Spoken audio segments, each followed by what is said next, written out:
Hey there, Joy of the World, friends and family. I am Joy here to take an intuitive peek into the energies going on around us in October 2022. Now, this can also go into about the first 2 weeks of November. We're having it slide on over into there. It's about a 6-week period of time. So what we're going to do first is I'm going to shuffle the cards and get a little bit of an overview for all of us in October, because we really are the whole zodiac. You cannot separate the ingredients from the pie. And we're looking at the general thrust of everything that is coming in for you and how it's playing itself about. And then I'll go into breaking down to short reads that are more specific for each of the signs. If you're wanting to check out where your Jupiter, your moon, or your Chiron or something else is. Now, Chiron is going to show up here at the beginning. It's very obvious because when I do a bit of a pre-shuffle, taking a look at some of the background of things, getting them out of the way, the murmuring, so that the big portion can come forward. This is what is here. And he says, I'm here to stay. Healer of the ages. So what October is about is the healing and the annealing, meaning the sealing up together of time. A lot of us are out of sync with time because we're on the human mind frame of waiting till it arrives to know what to do. Okay, hindsight is 2020. Anybody remember what 2020 was like? It's like a kick in the pants, wasn't it? But that's the beautiful thing. We have the ability to have foresight. If you're tuning in here, you are seeking foresight. I am not a fortune teller. I'm here to give you the vibe of what's coming on in that is aligning and resonating and confirming what you're already experiencing. You don't just happen out of nowhere. It is that energy of where you're coming from and where you're going, coming together at once. And that takes away the more than enough, the not enough, the knowing, not knowing, and it brings it into the wholeness of plenty. I like that word. It has no deficit in it, no debt in it. And the healer of the ages is wanting to bring us into the Libra balance. So I love that it's coming in here. And that's where we'll also start out on the zodiac. So there is a little cluster of cards here that I haven't taken a look at yet, but we're going to find out the overarching. It's kind of like the portico or the gazebo or the temple path, if you're familiar with the pearl cards up in here. Ooh, look at the bottom. Some cornucopia. That's what is under the awning of what's coming on in here, okay? So we have on our rune card sitting on top of the world. All right, so that's getting in divine right relationship with yourself. I'm going to put that beneath Chiron for now as we move into getting his read once we bring these out. We have the phase. This is being the star that you are, knowing that you are loved and lovable. Because in the previous read, if you want to check out the Freaky Friday read, it's about receiving and giving. And it's not that you turn one way and then the other. It's about being receptive and balanced, allows the abundance of life's love for you, the stars' love for you, the cosmos, the universe's love for you, to over and abound, that you are filled first and foremost in the joy and the excess there. And it spills over onto the world around you, okay? Just like the tree provides shade for all the creatures that live underneath it. All right. We have our affirmation or our foci, our focus cards coming in here. What you seek is seeking you. I don't know about you, friend, but I'm like, oh, see me. I'm going to do that again. Look at me. All right here. It's as if this is opening up to us. And we realize that there is divinity, not just some sequence of events. I'm not lucky or unlucky, that there is love. Okay, life comes with the heart of love. Life is where love comes from. And if you're wondering, I'm still looking at the sun right there. It's where love comes from, and that it is wanting to pour forth its connection with us in relationship. It's not some foreign entity, some foreign energy. Matter of fact, it contains all the dynamics of how to succeed in this world. And success isn't just the things that you check off or the paychecks or things. They're talking about the wholeness of the success, of feeling pleased with yourself, of feeling lighthearted, the mayat, you know, that you go on into heaven, but actually heaven comes on into you. And with that, I release all doubts and insecurities about myself. Okay. So we're going to see, okay, because it's his hands. Let me see. Look at that. Pour you a little cup of love. Let life fill you up and show you how loved and adored and appreciated you are. Not just doing things for you, but life likes to conjugate, to do things with you, to embrace that. That's the giving and the receiving. Is it's once it's in motion, like your tires are spinning, it doesn't matter which one went first. It matters that they're in harmony, that they're in tune with one another. We have a couple of cards here. Let's see what these tea leaves are saying right now. Mountain road. You are on the road to success. Oh, I absolutely love that. That's what we were just talking about. And success is that journey of feeling like you're in the right place at the right time. That's how opportunities come forward. Things are no longer obstacles. Oh, I'm hearing them. Obstacles are when we are out of sync with ourselves, when we don't realize that we're divine and we let things show up and then decide what to do about it. And we perplex and frustrate and problemate and things like that. When they're saying we're solution oriented. So solution oriented realizes that the day begins the night before. So you're not burning the candle at both ends. You begin to prepare maybe something that's you tick off a couple of bullet points of what you want to roll into the next day. It's forecasting, it's foreshadowing, it's foresight, so that you get a little bit of a feel, so that when you wake up, you can run in it. And I mean, just like do. You can go right ahead. I hope to be there with you one day. But also, it's that being able to, okay, I see. It's like because you've put the leadership out for yourself, it's kind of like you're letting all your helpers, spirits, and guides know, hey, this is kind of where we're going, and it begins to get to work. Because when we sleep, we not only reflect and process what we went through the day before, we're also seeing things ahead, like being shown the movie or the options or the choices of what we've kind of laid out before us as we set our mind to the coming day, because night begins at sunset. I mean, of course it does. Day, which night is part of day. The next 24 hours actually begins at sunset. So investing in yourself by getting that rest, that's when what dreams may come, okay? And now when our dreams come in, that's how you end up having deja vu. And you're like, how does deja vu happen? You're foretold, you're foreshown options and opportunities and things that are coming your way. That's why it's important to rest and reflect and rest, to get yourself plugged in, charge your phone up, and get some sleep. So, okay, well, that's sick in 4 minutes. So they said we're going to get into that for a minute. So let's go ahead with the what you seek is seeking you too, okay? Mountain road. Look who we have here. Ooh, look at that unicycle. I had a neighbor when I first moved here to Florida, and she said, she giggled and kind of put her head down. She said, well, I had this funny thing about me. She said, my daughter used to be so embarrassed because I could unicycle. And as a young mother, when she would have free time on her own, she's like, I would unicycle down the beach. Now, mind you, we don't have a hard packed beach, but she would get on the hardest part of the sand and be unicycling all the way down the beach, down to this fort that's a couple of miles away and back. You talk about boss of the crisscross, the nine and needles. So this isn't any like maniacalness.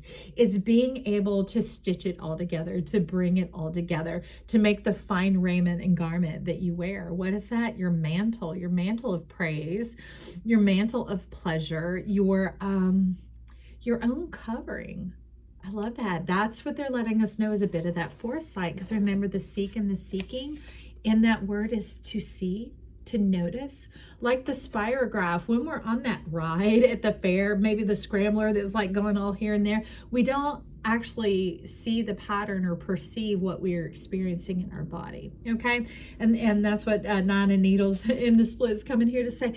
That is up to us. Let us take care of it. Kind of like the mice and the fairy godmother in Cinderella, where it had been shredded and torn to bits. They knew how to put a little magic in, put a little effort in, and bring it all back together. So where life might have seemed like it was destroyed, or that things didn't come together in the way that you had thought they would, the reward, the fulfillment didn't come on in. Chiron is creating a loop now, a recovery loop, to bring in the reward. Doing out with the dis and bringing in the re. Okay, so I want to leave that 9 of Needles there for us. I love that. So I thought I'd bring them in for October because it's one of my most favorite movies.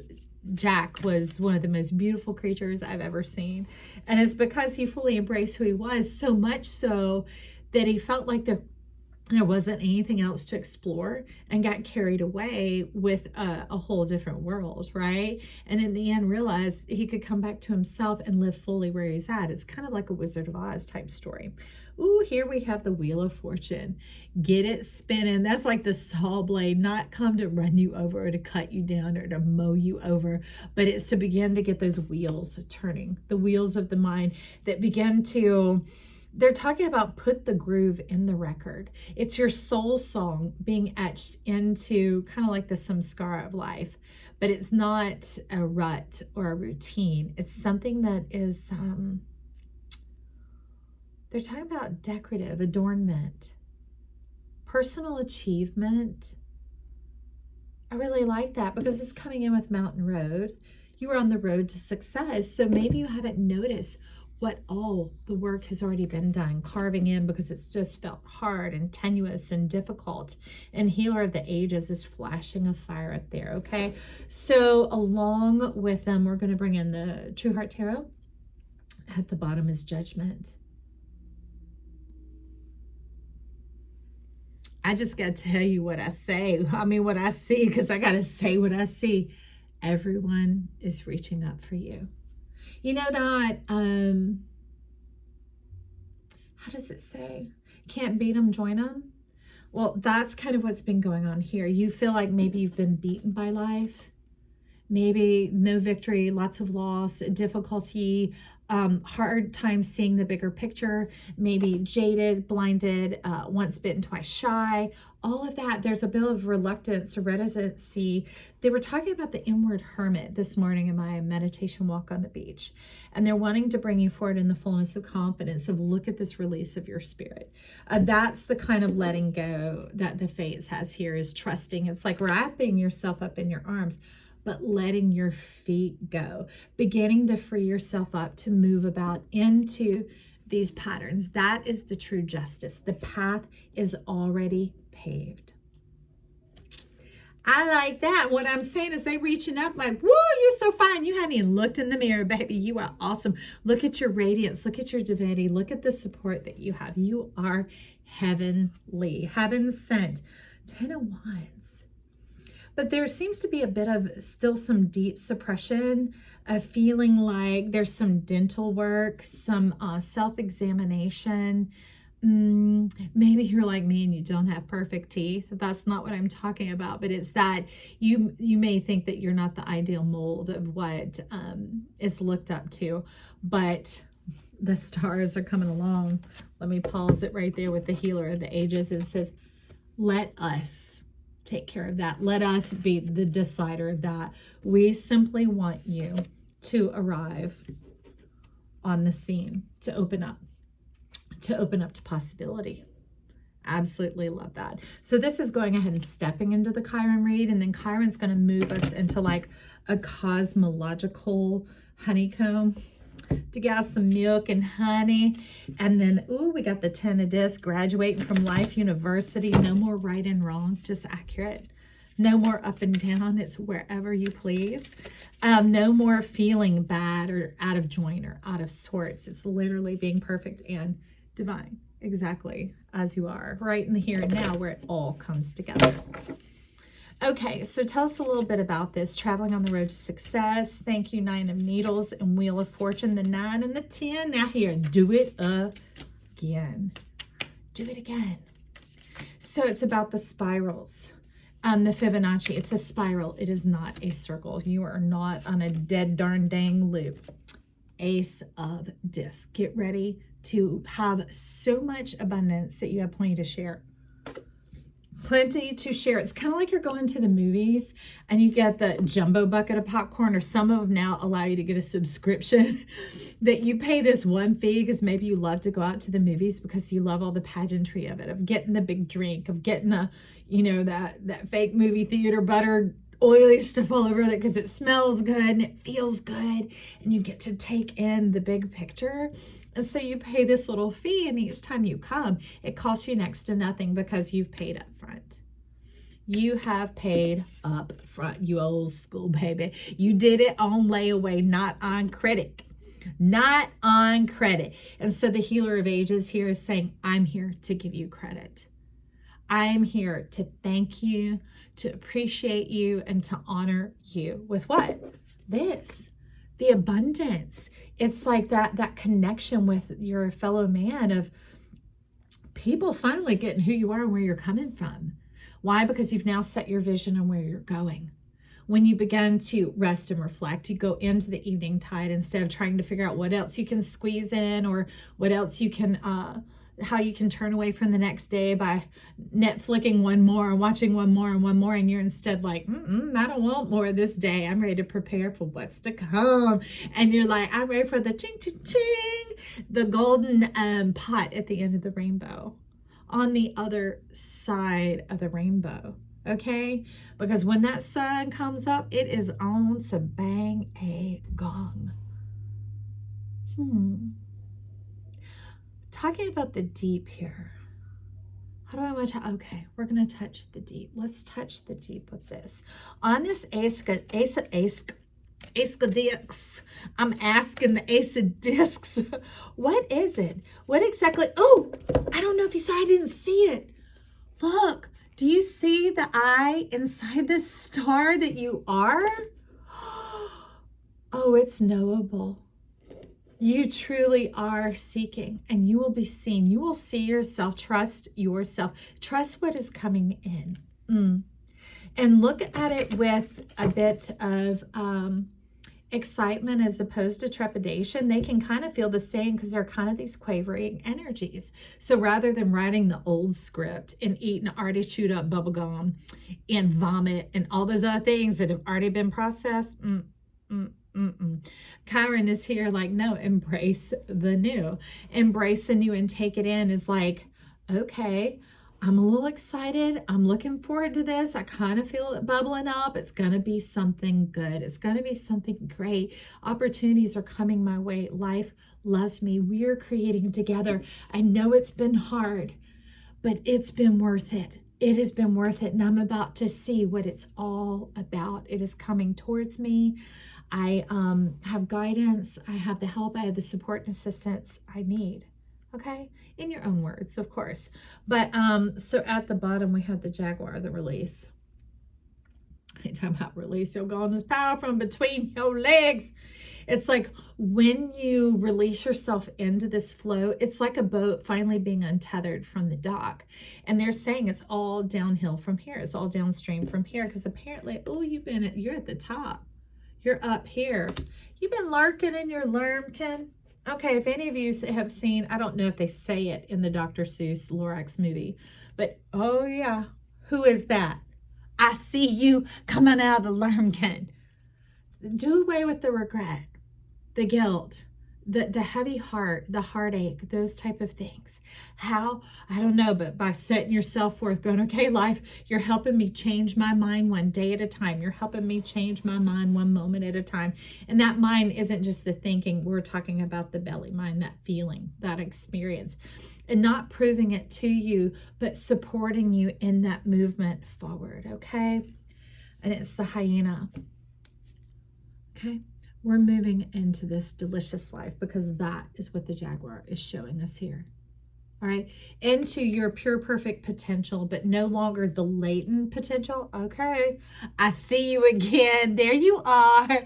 But moving into the action potential where the two take hold of each other. All right, because life is holding its hand out to you, not in a trick or a taunt or a threat. All right, it's just up to you to take hold of life, which is pure and perfect. Okay, love is unconditional.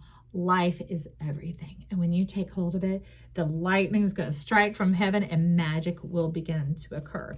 Now we're stepping into the middle right now because Fates is here. Fates is the stars. It's bringing in, because what is really happening is this is just Earth all on its own. This is our effort all on its own. It's lackluster, it's colorless, it's drudgery, it's heavy, it's extensive, and it's expensive. Think of like the camel The camel's like, great, everybody wants to drive me through the desert and back because I'm built for this. I sure am hungry. I sure am thirsty. Well, I have to kneel down to let him get up on my back and get on down. How has it become like this? Well, that's without nature. Life and nature are one, okay? They have these processes all on their own. They have their own laws and rules. And when you join with that, that's when the magic begins to happen. And that's when you become super what? Super natural. Right? Nature. That's what the fates are doing here, is divining with your stars, trusting who you are, trusting the power of life, the cosmos, the universe, which goes beyond this muddled mindset of man that's been down here that is like the already chewed up bubblegum, right? The already worn underwear. No. I'm talking dirty from something else. The fates are bringing in this and giving you something to look forward to. And that's why you are sitting on top of the world. They're not moving you out. They're moving the lurmkin. Okay? Because it was the one who, the onceler, the thief need that everyone needs, that just is a consumptive factory. That's what was going on here. But life is bringing in the one thing that is necessary. Okay? And that's the life force into your body to join with you, to lead and guide you into the very things that bring you plenty, satisfaction, abundance, joyousness, where you go to sleep at night ready to rest because you want to wake up alive and invigorated for your day that's coming because you're excited to be here. Okay. Jump on this joy train, baby. So now we're going to get over under this one, okay? I release all doubts and insecurities about myself. Now remember, this is the overview for everyone going through October. This is our whole self. This is how Chiron has brought us all together. Chiron is like the energy of the clasp, holding it together so that we wear our accessories, our beauty, our connection. And we begin to realize we're more than just the zodiac even. We are the whole celestial sphere, and we are definitely loved on a massive scale. I release all doubts and insecurities about myself. And some of that was like these scriptings and these patterns that were occurring when you didn't realize there was an I in the center of it, when you didn't realize that you were loved and appreciated and that you actually mattered. That's why you were hiding out in the lurmkin, because you were like, well, that didn't go as planned. Or the resources ran out, or the ideas ran dry, or maybe like some people, the fluid in your joints ran dry. Maybe your energy ran out. Maybe your marriage ran out. Maybe your hope ran out. They're talking about these doubts and insecurities about yourself, or where you ran out because you weren't connected. You were connecting to other humans, other people, seeking not just approval, seeking confirmation and that type of thing. That's why this channel's set up, to give you resonance and confirmation, not me telling you anything. As you're hearing the energies come out, it is structured as such that I do not get in the way, that your spirit is talking to yourself. I am just the microphone, and your soul has time to sit with it and begin to knit it and put it together with you based on what you've been seeing and experiencing up to this point. And it begins to highlight and walk your mind through the paths of how it looks in your life. That's what joy is. Love is universal. It's the energy that comes in, say like lunch or the grocery store or the buffet, right? And joy is preferential. It's personal. It's what you put on your plate, what you put in your cart, what you put in your mouth. All right. So that's what your soul and spirit are doing here. And that's why I love that the fates are in here, which is the 17. It has to do with coming out of the nodes, coming out of the thrashing about of what we could call karma, or weights or scales or balances or check marks or grades at school, or any of that have to do with proof and performance. That is what makes you blessed or not. No, the fates have come in to bring you into a whole new world, one that is liberating and joyful, and you realize it's about your feelings, and not just like feelings, but more like, I feel like going for a long walk today, or I want to go on a boat ride, or I'd like to travel to Spain. Whatever those things are that come through you, that there's no halting and there's no fear or there's no lack mentality, because you realize it's personal and it's relative to you. So under the insecurities about yourself, which really have to just do with waking up in this world after Humpty Dumpty fell on the ground and woke up, was like, oh my head, what has happened here? A little bit of amnesia, a little bit of forgetting who we are and how we came in and what we came with. Okay, so we have a hat. You will be playing a different role. In butterfly, a change for the better. And what role? The role you were born to live, not one that you have to practice or prepare for, the one that is truly you. Okay? Think the Velveteen Rabbit. When the Velveteen Rabbit became real, it joined its like-minded world, and it joined the world that is set up to provide the rabbit's home, that is set up to provide the rabbit's food, the rabbit's community, because it's its nature.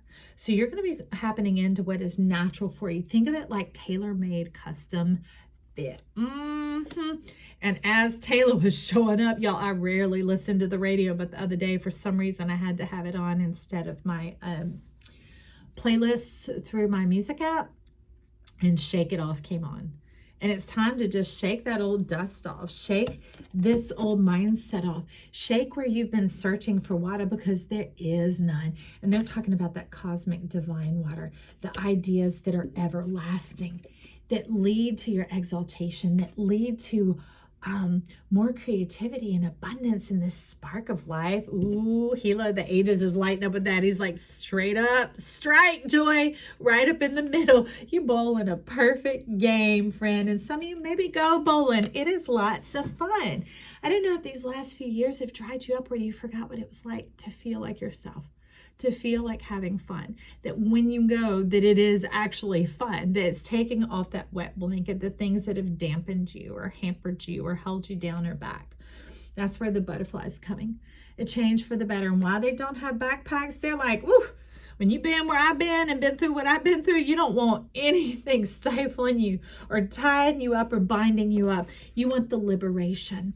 And this is like the energy of the butterfly when it comes out. This is like if we were looking down at like this is the footprint moving around of what its energy looks like, moving around the dance scape as if you had a pin on the bottom of your foot or your shoe. Okay, so right now at the bottom, looking at me with hat and butterfly, I have chameleon and change 33. Now that's dynamic and that pure perfect reflection of your inner and your outer world. Now,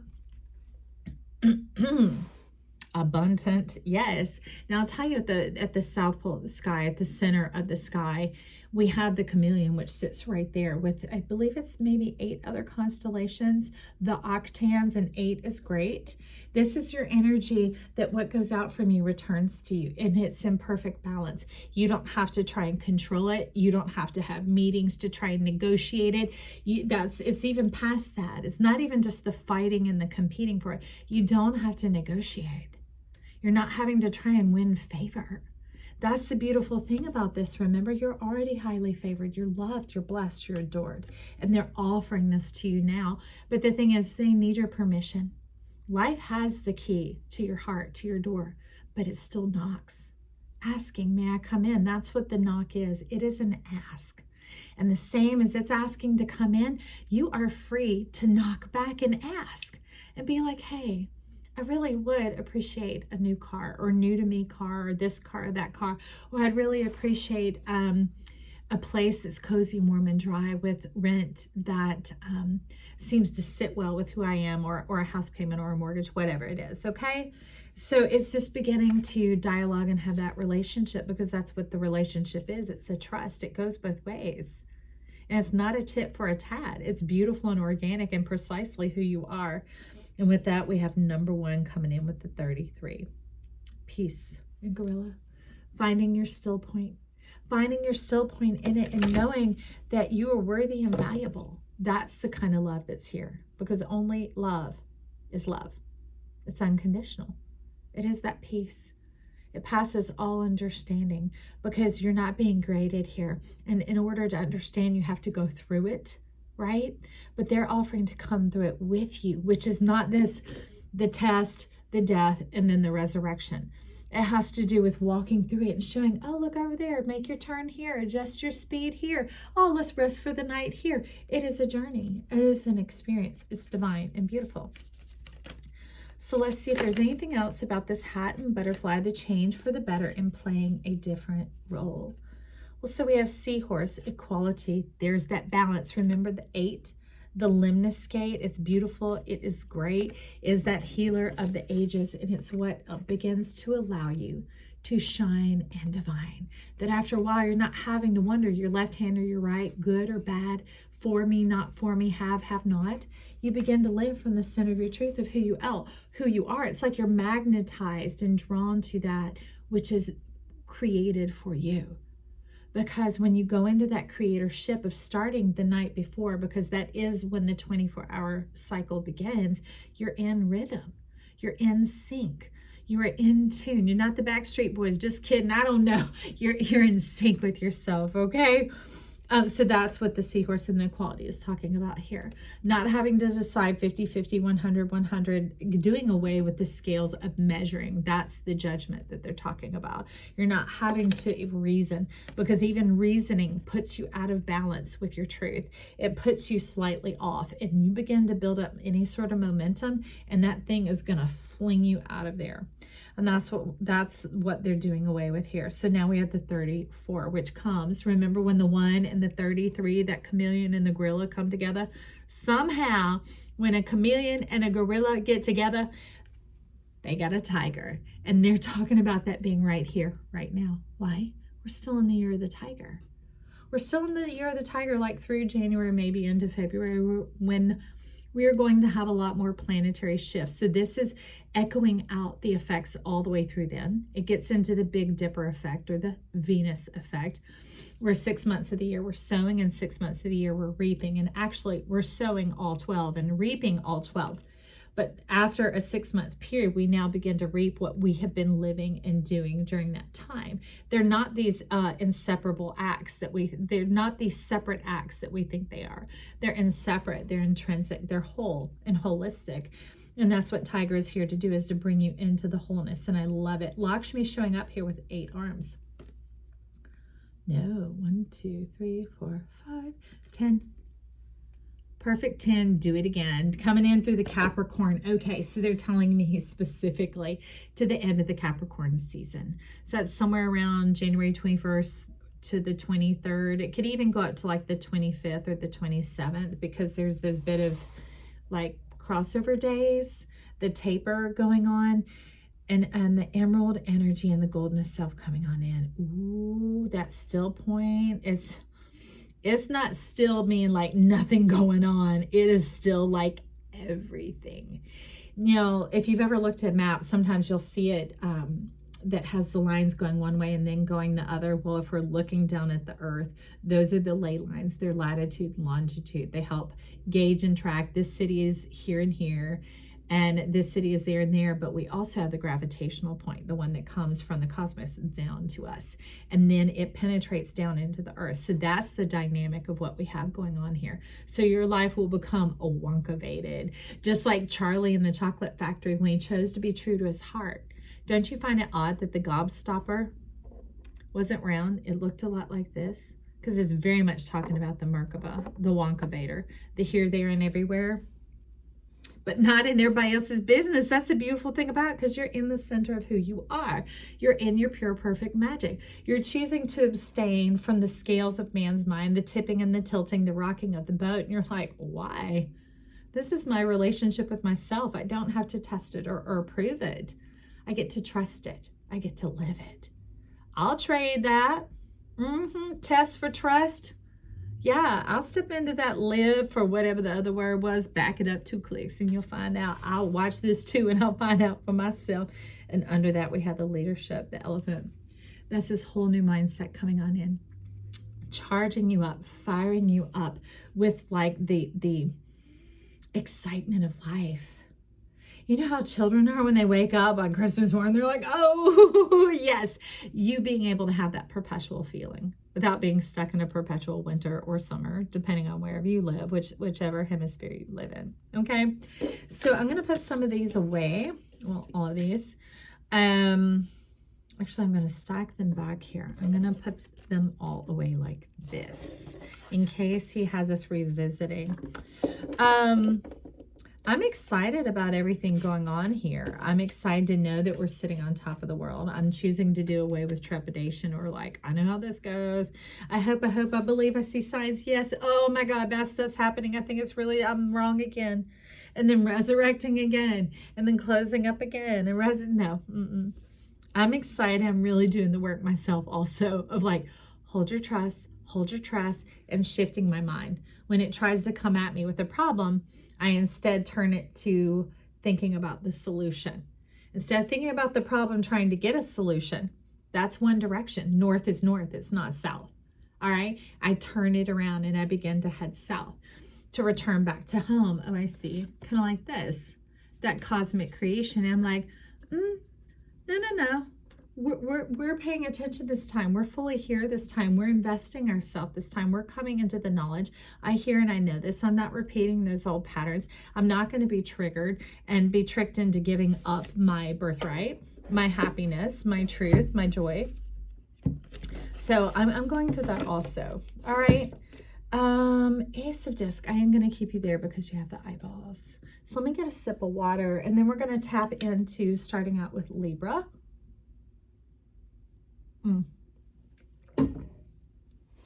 Okay, and these will have timestamps down below, so you can watch it all the way through. You can click it through at will. You can revisit it based on what you're bumping into. Maybe you even bump into somebody that you're like, oh, they're cute. I want to know if they're worth going out to, and you're like, they might be a Sagittarius. So then you click forward to Sagittarius and you start seeing, does that energy vibe with me? Now, I'm not into you. That's you to know what to do there. But we're going to get, oh, let me do that. I've already shuffled all these. Hold on. The Cosmic Juncture. Thank you, Chiron. Look at this honeycomb. Ooh-wee. Talking about a prismatic, dynamic, powerfully expansive life. Jupiter is very much shining in the sky right now. It starts at sunset and is continuing all the way through the night to carry you through into the abundance of your dreams. All right. And it's not just through this season right now. Think back to what was going on, say, probably about mid 2019, what you felt like got swept away, put on hold, destroyed, demolished, diminished, whatever. This is what Chiron is wanting to tend to right now. There's a window opening up. It's like in your book of love. It's kind of the change in your story, but the energy is going to return to you now. The rainbow, and remember, getting to the other side of the rainbow, that's where the gold is, and your star begins to shine. So that's the 21. That comes in with the world card. Also, the whole new world. Okay, well, so apparently we're at that stopping point. They wanted 5, so that'll be 3 on the top, 2 on the bottom. Okay, I see you. Okay, let me set this over here. Now we're going to go in the order in which they came in. Next we have, okay, so did I even show it to you? I did. I showed it to you from the bottom. But see, these are like the pages of your book. It's being overwritten. It's being written with like a different answer. Now, when my brother was little, he had a book called Encyclopedia Brown. It's a little child detective sleuth. And the neat thing about the books is you read through to a certain point, and then it'll say at the bottom, choose your outcome. If you want this and this to happen, go to page 16. If you want this and this to happen, go to page 32. All right. And so you had a hand in what the outcome is. So they're saying what you thought was over isn't over. We're ready to come out of that. And when you do, you begin to step into this bright, beautiful world. No longer kept in this black and white world, the world where you felt beat down, maybe endings, maybe going back where you came from. It's going to go through into the luminous blue. Oh, I love that, because next to it we have 50, 65, solution and dissolution. You have a whole cup of peace coming on in, making peace with it, the rainbow. Okay, so that's what's at the end of your rainbow. And this isn't false peace.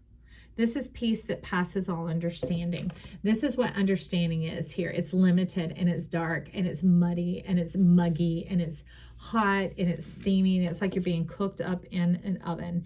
It's like you're in hell's chambers is what I hear them saying. But you're wanting to move into the still waters, and not just that still point of like nothing going on, but the place where you're able to gather your thoughts, where you can sort things out, where you can reflect, where things begin to make sense. And that's what this solution and the dissolution come on in. Okay, see the lines going on there? That's kind of like the bands of plasma, the expansion and contraction at the same time. The Jupiter and the Saturn. It's the boldness and the refinement. It's kind of like when you make a dish. You're refined in selecting what you place in there because you know kind of where you're wanting to go with the taste. So it's pointing down. So I'm going to go ahead and step in here with this. We have 51. Magnum opus, the great work. So getting it down to the basics, traveling lightly. It's starting. Do not despise the small beginnings. All right. The yellow, the belly, the feelings is the biggest thing first. As it begins to change, you're going to see your truth begin to change. So instead of trying to change yourself or change the situation, they're saying just start by focusing on changing the way you feel about yourself and the situation. No more hate. Because one, you could hate the situation, love yourself, it's still hate. You could hate yourself and be excited about the situation, and it's still going to cancel itself out. It's going to null and void. It's going to like rapture you out, but not like a happy rapture. It's kind of like just being sucked out, okay? This one is sitting off on its own. It quite hasn't found its place yet. So I'm going to return to the top on the other side where the rainbow is coming from. And let's see what we've got. The golden rose. Rosa aureum. So that is 58 mil. All right. My first name, Melissa. It has to do with the honey, the milk and the honey. The promise is fulfilled. The being in your nature actually does that, right? Like the bee and the flower, their systems, their nature, their laws and ordinances are created to find one another. They're magnetized to each other. They're drawn to each other. But getting in that pure, perfect place of trust where, remember, you're not condemning yourself nor the situation. Yourself nor the situation, or vice versa. You're standing up to begin to operate in truth, which is not finite. It's limitless. Is getting into the unknown, which is totally knowable. You'll begin to learn your preferences, and some things might be, that's not for me, but you had the experience, all right? And you can sometimes take it as an experiment, figure it out as it goes. Now with that, they're wanting me to get one of these because remember I told you there's one here that isn't forming into the pattern yet. So tell me a bit about this Chiron in this cosmic transformation of how do we bring together the great work in the golden rose? How do we turn our feelings from fear, doubt, shame, pessimism, human, into divine, into loving it, into the place of order, of like being right on time, the opportunities, into the land of opportunity. I feel you're in the back. Plantain. Okay. So the thing about plantain here is a crown down and a crown above. Rooting down to rise up. You could say what is above and below being the same, but it's talking about your integrity. So they've been teaching me lately that we have the power base root chakra down at the bottom, but we also have it up around the head, making the full circuit, staying in the whole day. Don't be halfway in and halfway out. They're saying that's the hokey pokey, and it's a game and it might be fun, but the outcome is what you're seeking here. You're seeking, how do we come out of this? And that is what we're talking about. So no part way in, part way out. If it starts to go that way, I'm going to ditch, because you're not looking with both eyes. So you're not seeing the full perception, the dimension there. You're not seeing the forest and the trees. It becomes limited in scope, and therefore it's no longer limitless. So that's what plantain is talking about here. Is pick up on the little signs and synchronicities and say, okay, I see how this is coming together. I see it aligning and coming together. It's making sense. The support's coming in, divine support's coming in, and I trust more in the divinity around me than I do into the mind of man. And I'm watching it happen before my very eyes. And oh, I see why it didn't. Oh my gosh, there are two. As it turned, there are two, and they're saying the choice is up to you. Smoke and Mars. So we have 32 and we have 5.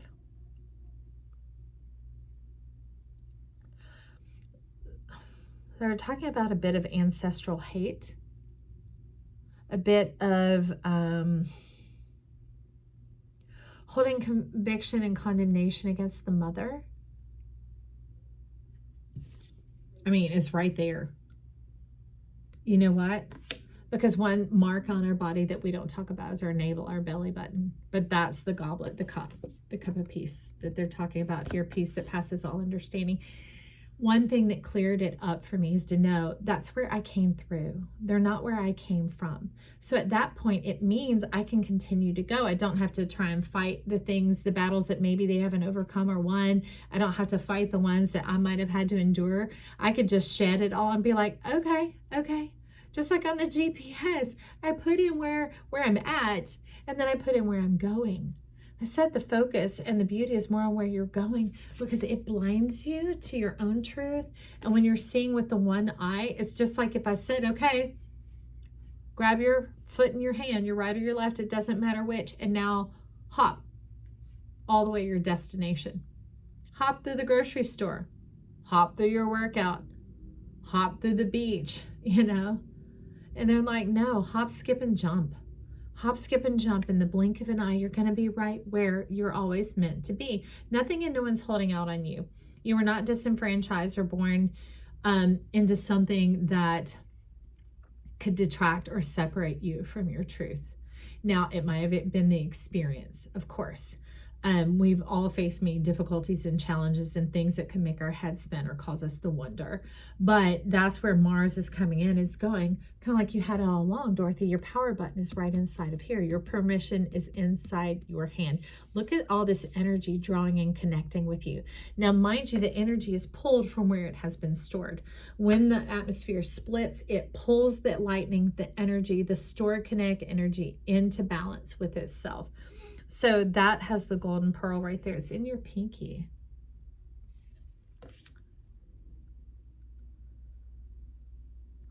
In your promise to yourself. So we're talking about a promise that you made before you ever got here. You picked who you are. You picked what you would look like. You picked who you would come through. You picked where you would come through, what country, what state, whatever, how many days gestation, your weight, all of that. It was all very strategic. And so begin to ask yourself, okay, I've been through some of these things. What do I retain from it? And what needs to go away? Because remember, we're not getting all fogged up and trying to have that understanding. We just want to be equipped. And you're not going to repeat those things because you don't come from them. You came through them. It's all a matter of choice here. And we're taught to try and fight and to work at and to, you know, do the yo-yo dieting and do the self-helping and all that. But this is a self that is way bigger than the scope of the flat earth human experience, meaning hugging to the surface of the earth. That's why the cosmos are bringing in that blue sky, opening up the sky for you, like we saw in those previous cards. Of this one, what you seek is seeking you, okay? Because it's you looking out for you, searching all over by lamplight, by soul light, by turn on your hot light, let it shine wherever you go. Oh, I love it. I'm slipping it back into the deck and it comes in right with the key. All right, Chiron, we're going to trade the planting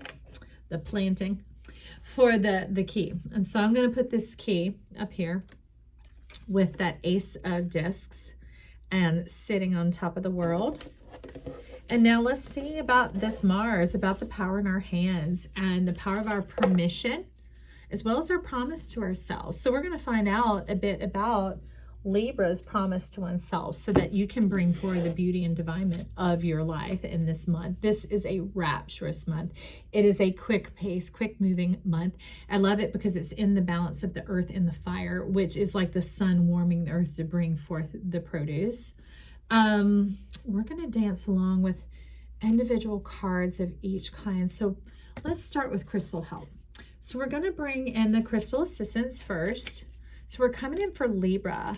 Let's begin to unveil this beauty of Libra and their promise to themselves. I see you sticking, adventuring.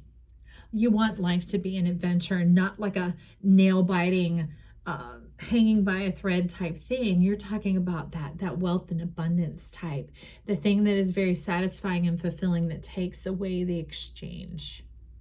the exchange, because that has like a severance to it. You're wanting the union. You're wanting the union. That's what your crystal cards talk about. So this, the whole wide world here, the moon medicine magic. I saw that it went back in.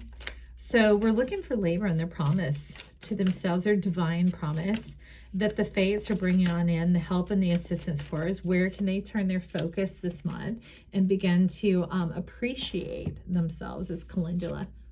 Take it easy on you. You might be road weary, worn thin, run ragged. Okay?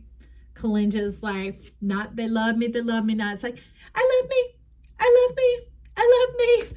That's about all you need to hear out of your mouth this month. That you might hear grumble, grumble, complain, complain, or those old records might start spinning around your head, because you can think a lot of what you hear is inside your head coming from you, but I'm telling you, it can be in the space around your ears. Do you know how cell phone conversations travel? Through the air. Do you know what all is bumping up around your head? So if it doesn't feel like, I love me, I love me, I love me, be like, wrong number, and hang it up, okay? Don't hang yourself. Hang it up.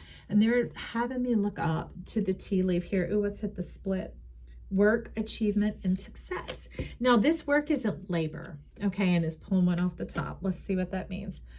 Okay, so it's not work like labor. It's not laborious, sweat of the brow, that type of thing. It's like getting to know yourself, just doing the simple fact of correcting. And you can even set on autocorrect, but not where you check out and tune out. All right. The ant is saying work, achievement, and success is what is going to bring in this abundance and balance here, is knowing that it doesn't have to have the exchange, right? It's a relationship, it is a union, it is a connection. It's way different than this. It is coming in like this, like to get a leg up, to get a lift up, right? So life, Chiron, and life itself are coming in to help you get that leg up. And let's see how. The calendula, the cheering for yourself, the shouting from the rooftops if you have to. I love me, I love me. And it's not just the saying, it's the doing. I love skating, so go skating. I love biking, so I go biking. You might love homemade banana bread. Make you some banana bread. Or if you got a friend and they're like, what can I do to help right now, Libra friend? And you could be like, would you make me some banana bread or banana muffins, please? You know, you have not because you ask not. That's the thing, Libra. You don't have to keep making these exchanges or these adjustments or these deals. You are worthy and you are lovable unconditionally. So candle is coming in with that. You will be shown the way. And this is a bit of beauty and celebration in the moment. Celebrate the moments of your life. If you're going to sit down, have that cup of coffee or tea, smell it. Taste it. Maybe even bless it when you take it into your hands. Say, I love you and I love me. Thank you, thank you, thank you for making this for me. And in that moment, the vibration literally does come through your hands, the energy into what you're drinking. And so you've already turned the tide on your experience. And in those moments, if the mind starts to drift away and you're maybe scrolling or whatever, you could be like, oh, it smells so good. And return to yourself, okay? All right, so now we're going to step into a bit of the moon magic going on here. The cycles of the moon, I see gratitude. Oh, look at that. Look at that, connecting to yourself. Your future self wants to hold your hand and guide you through and lead you to the promised land, the land of pleasure, the land of many delights. Hang on. It's not too far away. It's not too far away. It is not out of reach. It is right under your feet. Self-love. 6. Now 6 is the number of others, not seeking love of yourself from others and then coaching them and guiding them and helping them or coercing them into what it is or how much. Yourself and your soul knows. So when it comes from you and it goes to you, perfection is right there. Because you can make yourself the whole cup because you know how much you enjoy, and you can sip on it until you're full and satisfied, right? You can go to bed and have the luxury sheets that you like or whatever feels like home to you. If you want to go for a drive, you're behind the wheel. They're talking about give yourself the driver's seat, the gain and the permission to be in charge, not in control, in charge. What? The command center, the choice maker, the celebrator. That's what they're talking about. And this is a luminous self. It's not even about skin tone here. We're talking about the luminosity coming in, and you begin to glow. You begin to be full. You begin to become known completely. All right, so now we're hopping across the board here. We're going to get a bit of an affirmation coming on. Pardon me, that's my point of finger. Sorry. I'm not sorry. I love you. You know where I'm coming from. I'm seeing some gold glowing behind here. I feel more and more healed every day. Okay, let's see what they're bringing on that self-love. This is natural, y'all. We weren't taught to be natural. Some of us were untaught and unlearned. Well, we all were. And to what degree, I don't know. But it's not how hard you have to work and how long it takes to get back. You have two things that are coming in here. It's literally that the first step is the whole step. Landing on the moon, the first step, it's a first. It's not an only, okay? It comes in whole and complete. It's part of it. It's inseparable. I'm creatively inspired by my surroundings, and life is my canvas. It's interesting because this one card, I love this deck, but it's missing the am and it's missing the S, the ams.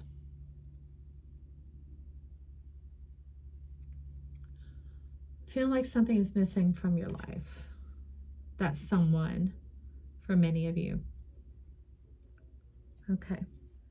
I feel privileged to live in my body. The someone that's missing, my friend, is you. Inhabit your body. Inhabit your body. You might be like, I don't want to, like a motor that's whining while it's trying to turn over and crank. They're like, no. Turn yourself on. How? Permission. All right? Permission. So when you get in what seem like darkness, these are all desires to come true. These are all experiences that you get to have in discovering and knowing yourself. And there again is that rainbow. Remember our central read that's here for all of us through October and all the way through towards January 27th. But the bulk of it, the first step, is occurring here. The rewards are coming in here. And it's going to ripple all the way forward and do so much. I'm hearing them say justice in your life. Doing yourself justice. Well, that is your word. That balance and that beauty.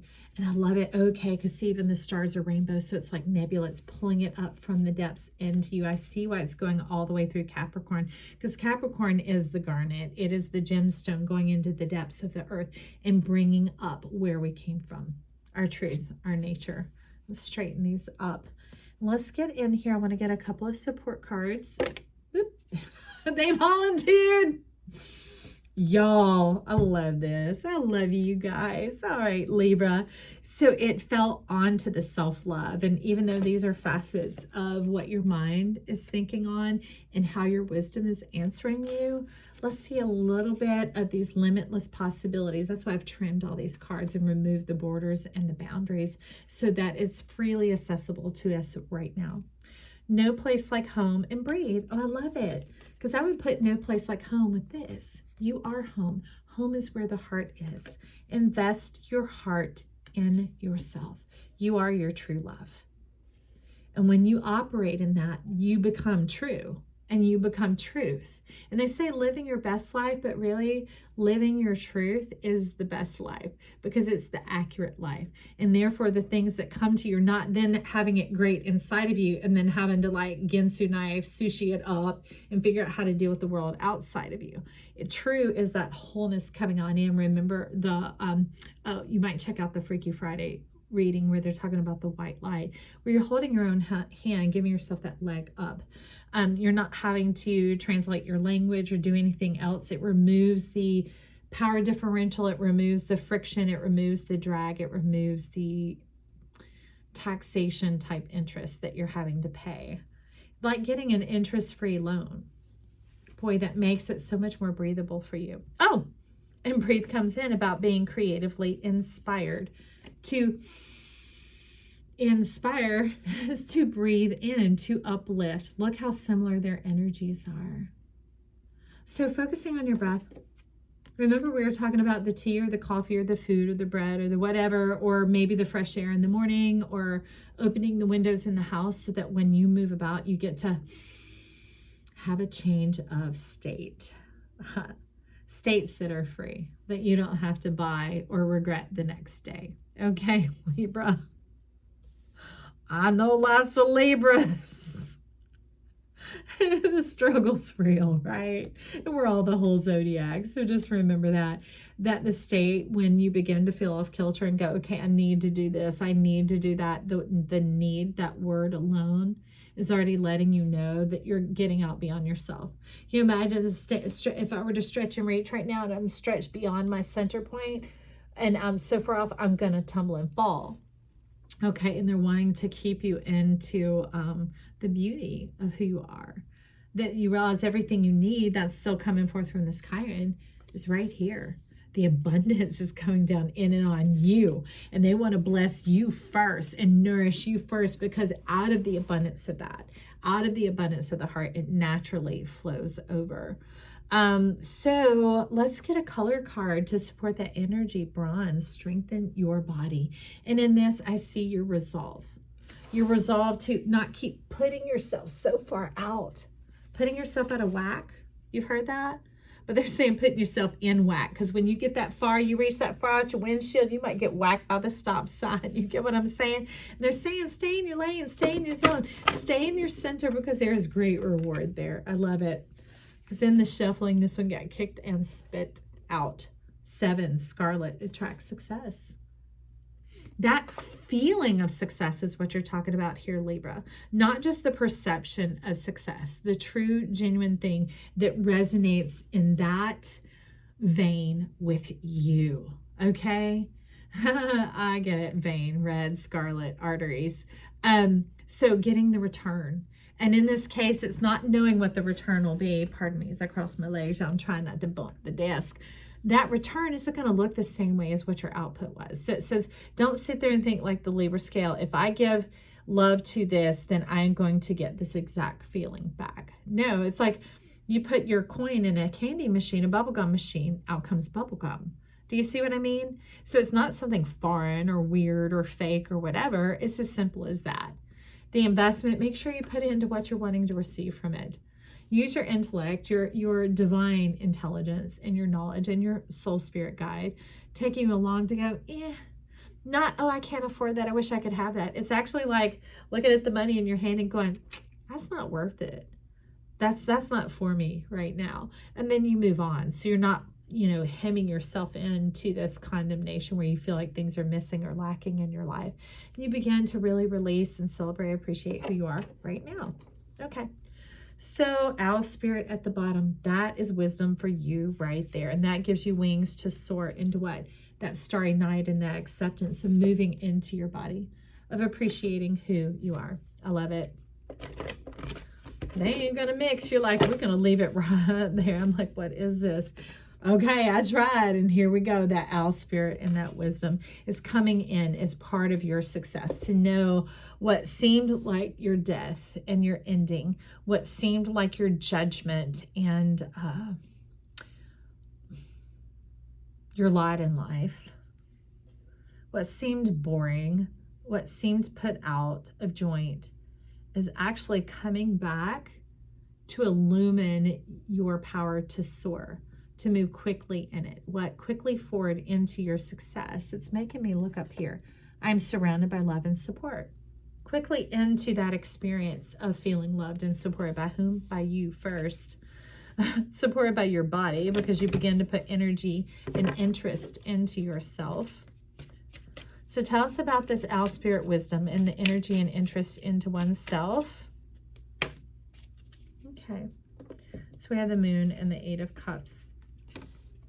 So easing on down the road. This isn't focused. I love this 8 of cups because it's not focused on walking away from anything, but it's doing away with the distractions, knowing that there's a road perfectly paved for you, that this isn't all the things that satisfy you. You're extraordinary. So you're being led on to Jupiter, to your expansion, to coming to this place of yourself that everyone loves. And that's not why you're doing it, because it starts with you loving you and letting life in. And that brings the everything, the everyone, because you're not dilly-dallying in other areas that don't, you're in your truth. It's as easy as saying that. You're in your truth. And then the dogs begin to howl, especially your nature over here lighting up. This is the one awakening the moon, not just the fullness, the wholeness, the fullness therein, your satisfaction, the center of your belly. This is like the pupil of your eye, but it's also like the top of your head, the light channel inside of your body. That is what is drawing you forward. It's your future self, drawing you into your expansion, into your designation, your delivery. Oh, you birthing yourself. Remember the belly button. No more disdain for pleasures and pain. Pure pleasure, caring connections. As you begin to care about yourself, life can care about you in return. Others aren't picking up. They don't know they're picking up on that vibe and acting out on it. It's coming from a pure place. And you begin to experience it. You might be a little shocked, a little surprised, but life's like, get over yourself. Get over yourself. Let the love in. So we've already done those. I'm going to get the couple of tarot on this about we know the work achievement in self is that self-love, and you'll be shown the way. Three of Cups. Like some divine sisterhood celebration, man or woman. Is that thing of, again, the mother, the sisterhood, the pleasure, the satisfaction, the soft parts of us where we don't have to be all guarded and defensive. Our nervous system can begin to relax, and that's when we often find that we have the extraordinary senses. We have the psychic abilities and the powers, meaning you're just heightened perception. Not heightened for, let me save myself, survivor, but it comes into this ease and relaxation of, oh, that would be nice. Oh, I would like that. And it begins to get into the joy and the celebration. And these are like coming, because there aren't bodies attached. These are angelic energies coming in to help fortify you, to help bring you into your dynamic center. It's like a corner ruler, a square. They're put there to make it easy for your alignment to come together, to provide the stability that I'm hearing you say lack and like, okay? But it is in your nature. That's why it's coming forward, okay? And with that, then we have the Three of Coins. When you have that stability, then look how quickly, look at this progress. Look at that cathedral, glorious, divine, the light shining through your beauty, your emanation, your radiance. I absolutely love it. Now we do need to get our little friend over here. Let's get this October. Oh, the King of Candles. It's like the Great Pumpkin, Charlie Brown is the thing that, was it Linus who lived for that? Live for the love and the nostalgia of the youthfulness, the excitement, the heart of a child. I love that. You have these. Okay, something's stuck to you. Something's trying to come along with you. Let's just say it like that. So we have the Five of Needles, the Ooga Booga. That's somebody else's trash. That's not yours. You don't have to take leftovers or scraps, not even your own. Put yourself first. Put yourself first. Think of yourself first. Ask yourself first before you go asking others, before you seek outside of you. Go to yourself first. Okay. All right. So we're going to move on from Libra, and we're going to go take a look at Scorpio. Let me move these cards over here. Y'all entertain yourself while I'm flipping on through. No, I love you. All right, but that way I can get it done quickly. Oh, that's what I want to do. Okay, so I'm just going to move these all aside. That's how this is going to go. I understand. I understand. Thank you, thank you, thank you, Spirit and guides. So, because we are the whole zodiac. I gotcha. Let me get a sip.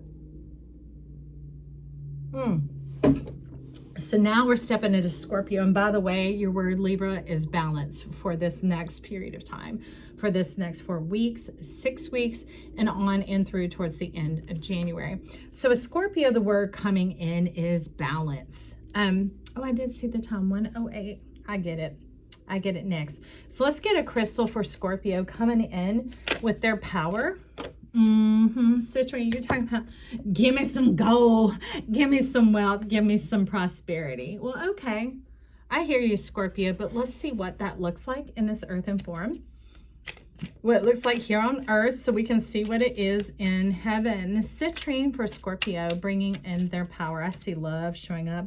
I see mugwort. So mugwort is kind of like what we would consider a medicine. It is like all powerful, all knowing, all purpose. So something that could seem, hey, don't be disdain and feeling common. So it's not about, it is actually, because in being common means it reaches the masses. Like clear quartz is one of the most powerful crystals on the planet because it is so high vibrational, not like that kind. It's more universal. All right. Like imagine if you have one key that fit everything. You wouldn't have to be fiddling or carrying around all this extra. So we're doing away with the extra. Oh, and look what came out. A lamp. That's the gold that you're needing. The golden light of guidance. Oh, guidance on your power, Scorpio. Okay, so you're getting your divine animal first. Let's get this for Scorpio. This divine light of guidance. Ooh, some totem help coming on in for you. I absolutely love it. I love it, Scorpio. So definitely more than just your human nature, your connection with nature. Well, with the light of guidance showing up, I would have a feeling it has a bit to do with nighttime. Maybe some of your nighttime routine, your nighttime habits, your nighttime cohabitants. Being a little choosy here, selective, should we say? Because power, when you begin to put it here, there, and everywhere, it just breaks it down to pennies. It take meat eater or not, it takes steak and it turns it into hamburger. Paying steak prices, but getting hamburger. Okay. Sup? All right, we got intuition and cat. Look at more of that, the golden light and that guidance. Look at this, the divine illumination. This is ancient wisdom and help. Some of you may choose to get into, of course, the taboo, the secrets, the sources. Some of you are saying sorcery. And I'm like, sorcery isn't about conjuring up in regards to others. They're talking about get your energy out of others and onto yourself.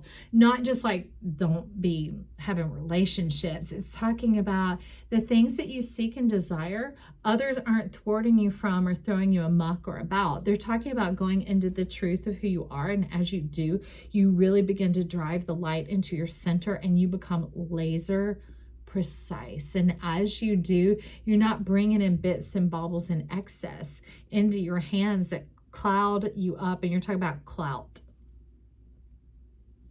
Clout is not truly the power that you're seeking.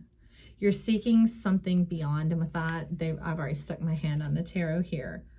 We have the Page of Cups coming in.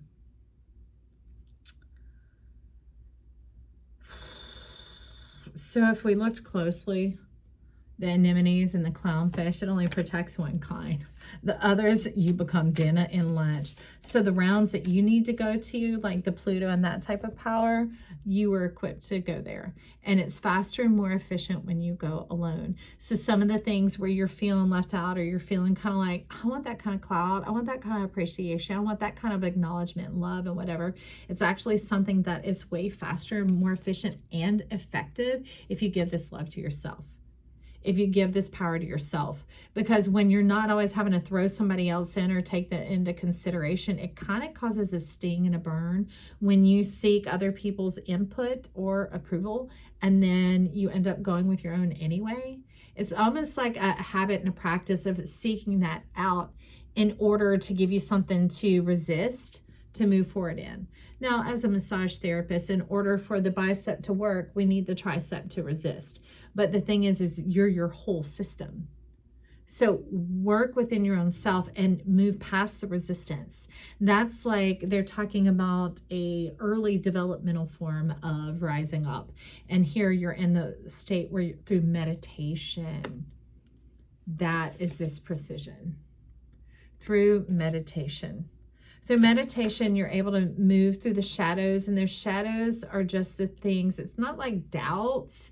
It's more like preferences, okay? And you're able to like scroll through in this like a kiosk of your mind and go, yeah, no, yeah, no. And you're able to clarify your judgment into what you're trying to know. So we have the Seven of Wands. And that Page of Cups came out again, okay?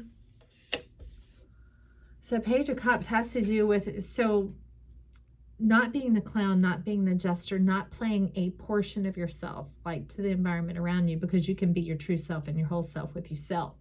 And then that's when your beauty and your wealth and your wisdom come forward, because wealth is related to health. And when you begin to chop yourself up, those pieces that get chopped become dead. And then therefore there's no return, no effective, you're saying no affection from it. There's something about you having an affinity for yourself. Maybe you don't even know it yet. Maybe you've been in a state of resistance for so long, because it's not even about these other things here. It's about, in raising yours up in offense, it creates all this bloodshed. Saying extravagance, extravagant expense, and unnecessary expense. It's like paying for the same thing 10 times over. Just to show that you have that. I hear watch your words. With you, we're just going straight into tarot. That's where you're having us take. You're like, damn, all them oracle stuff. Get me on into my message, Joy. Well, they're all messages to me. Okay, so the 5 of Needles. Some of you may need to check out the Libra if you haven't already. Remember, we are the whole zodiac. So it's having, the issue is on the inside.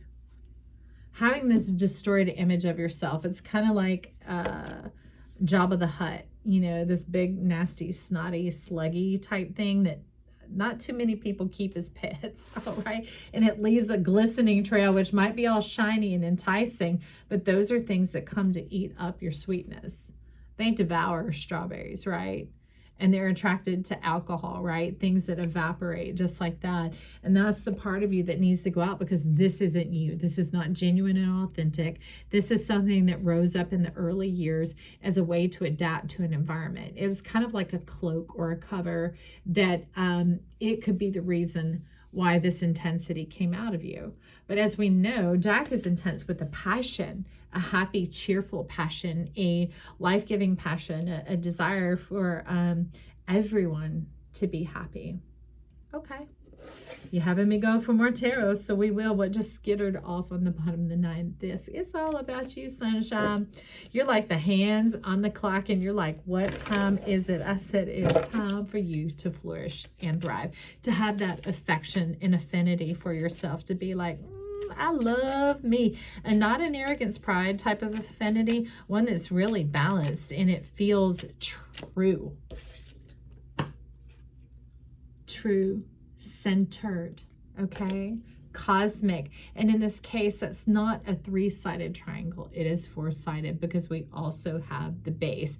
That is what helps you retain that affinity for yourself. Remember, not evaporating nor evacuating, not staying ready to ditch when it doesn't seem to be going the way you think it should. Having that ownership, the ownership of your decisions, of your words, of your impact, of your reputation in this world. Now, under the wands and that guiding light, we have the Princess of Wands coming in, okay? So the page over here is also a princess. We have these learning curves, these initial steps coming on in, but the beauty with that is like, that's like the innocence of the fool into life. But it's what I'm hearing here is don't let it go into belligerent ignorance of like, I know I shouldn't, but, you know, gossip, or I know I shouldn't, but chow. It's being true to yourself, because this guidance, this light, this truth is inseparable from you. It is you. You are your divine wisdom, and you're very in touch with it. And they're saying accept and embrace it. That's what she is inviting here, because it's coming from up above. It's coming from your higher self, your divine self, your future self.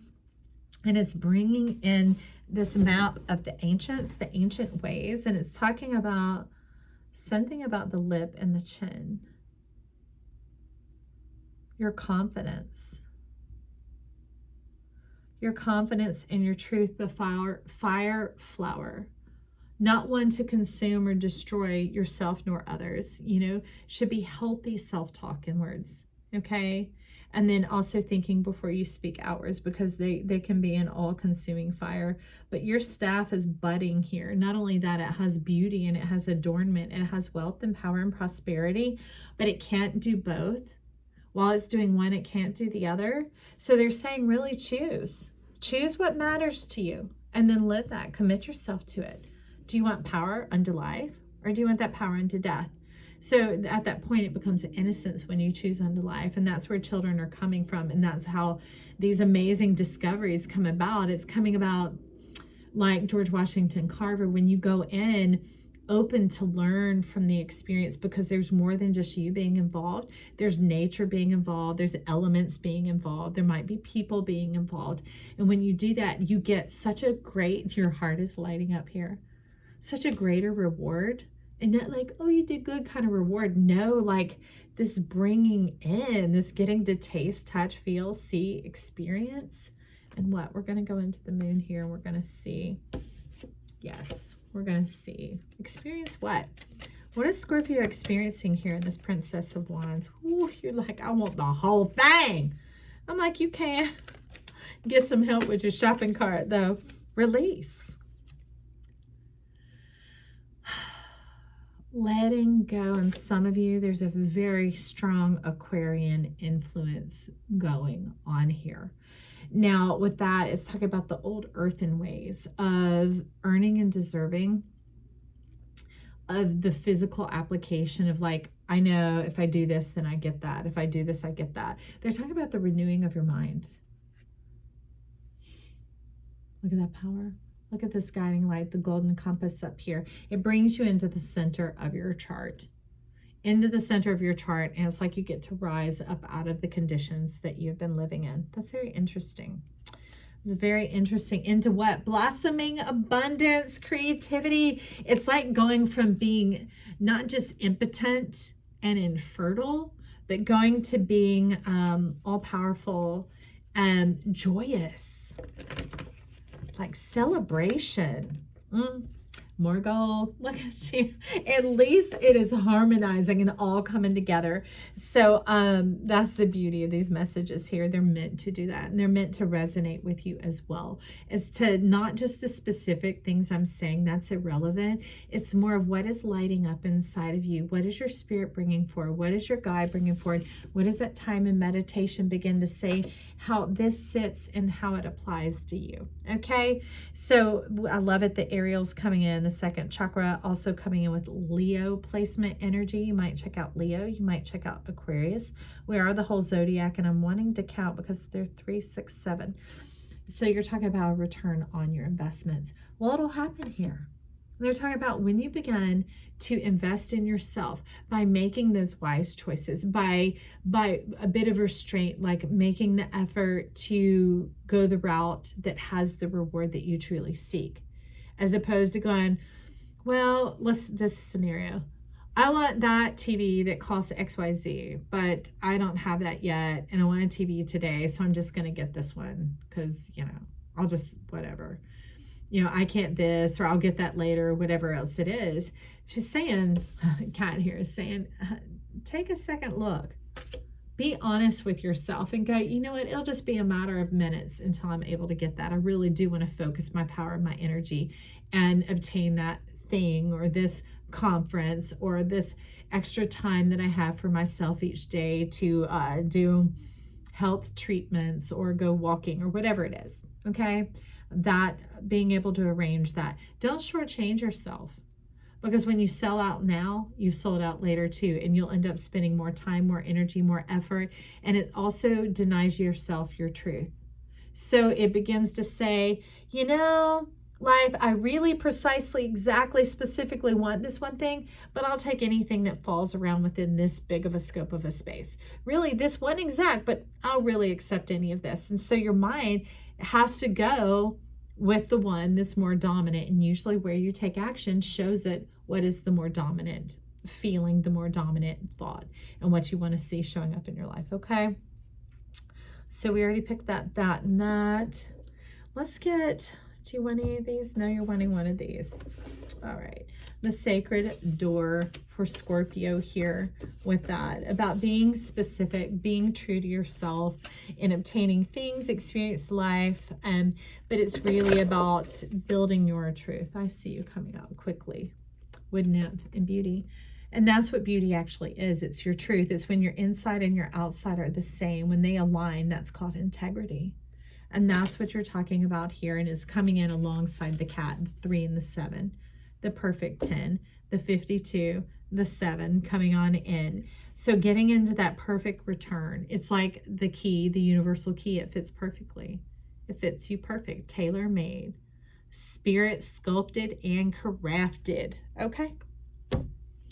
I think that's it for you. You're like, hey, leave it there. So, okay, Scorpio, thank you for stopping by. You could also remember, check out Aquarius, check out some Leo.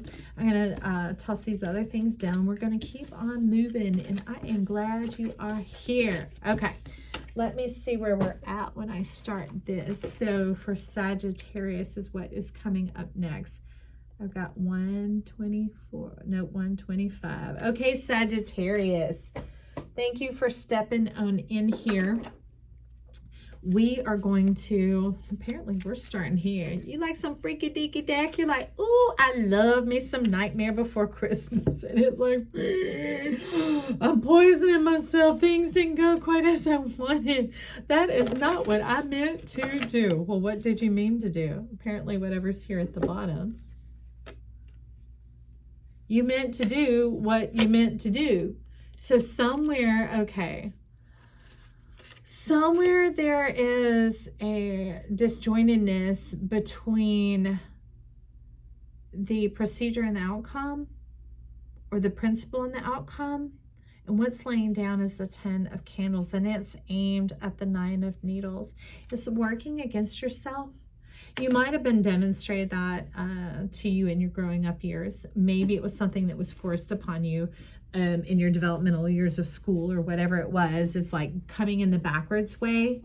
Like in my case, I was always made to clean my plate, and it was twice each meal. And it was like, oh my God. So I would always start with the thing that was least enticing, least appealing, least appetizing, and work my way through it. And then go to the one that's a little more appetizing, and I began to do this build-up effect. But they're saying start with the cherry, the star on the top of the tree, and in that case, it's the tower, it's the lamplight.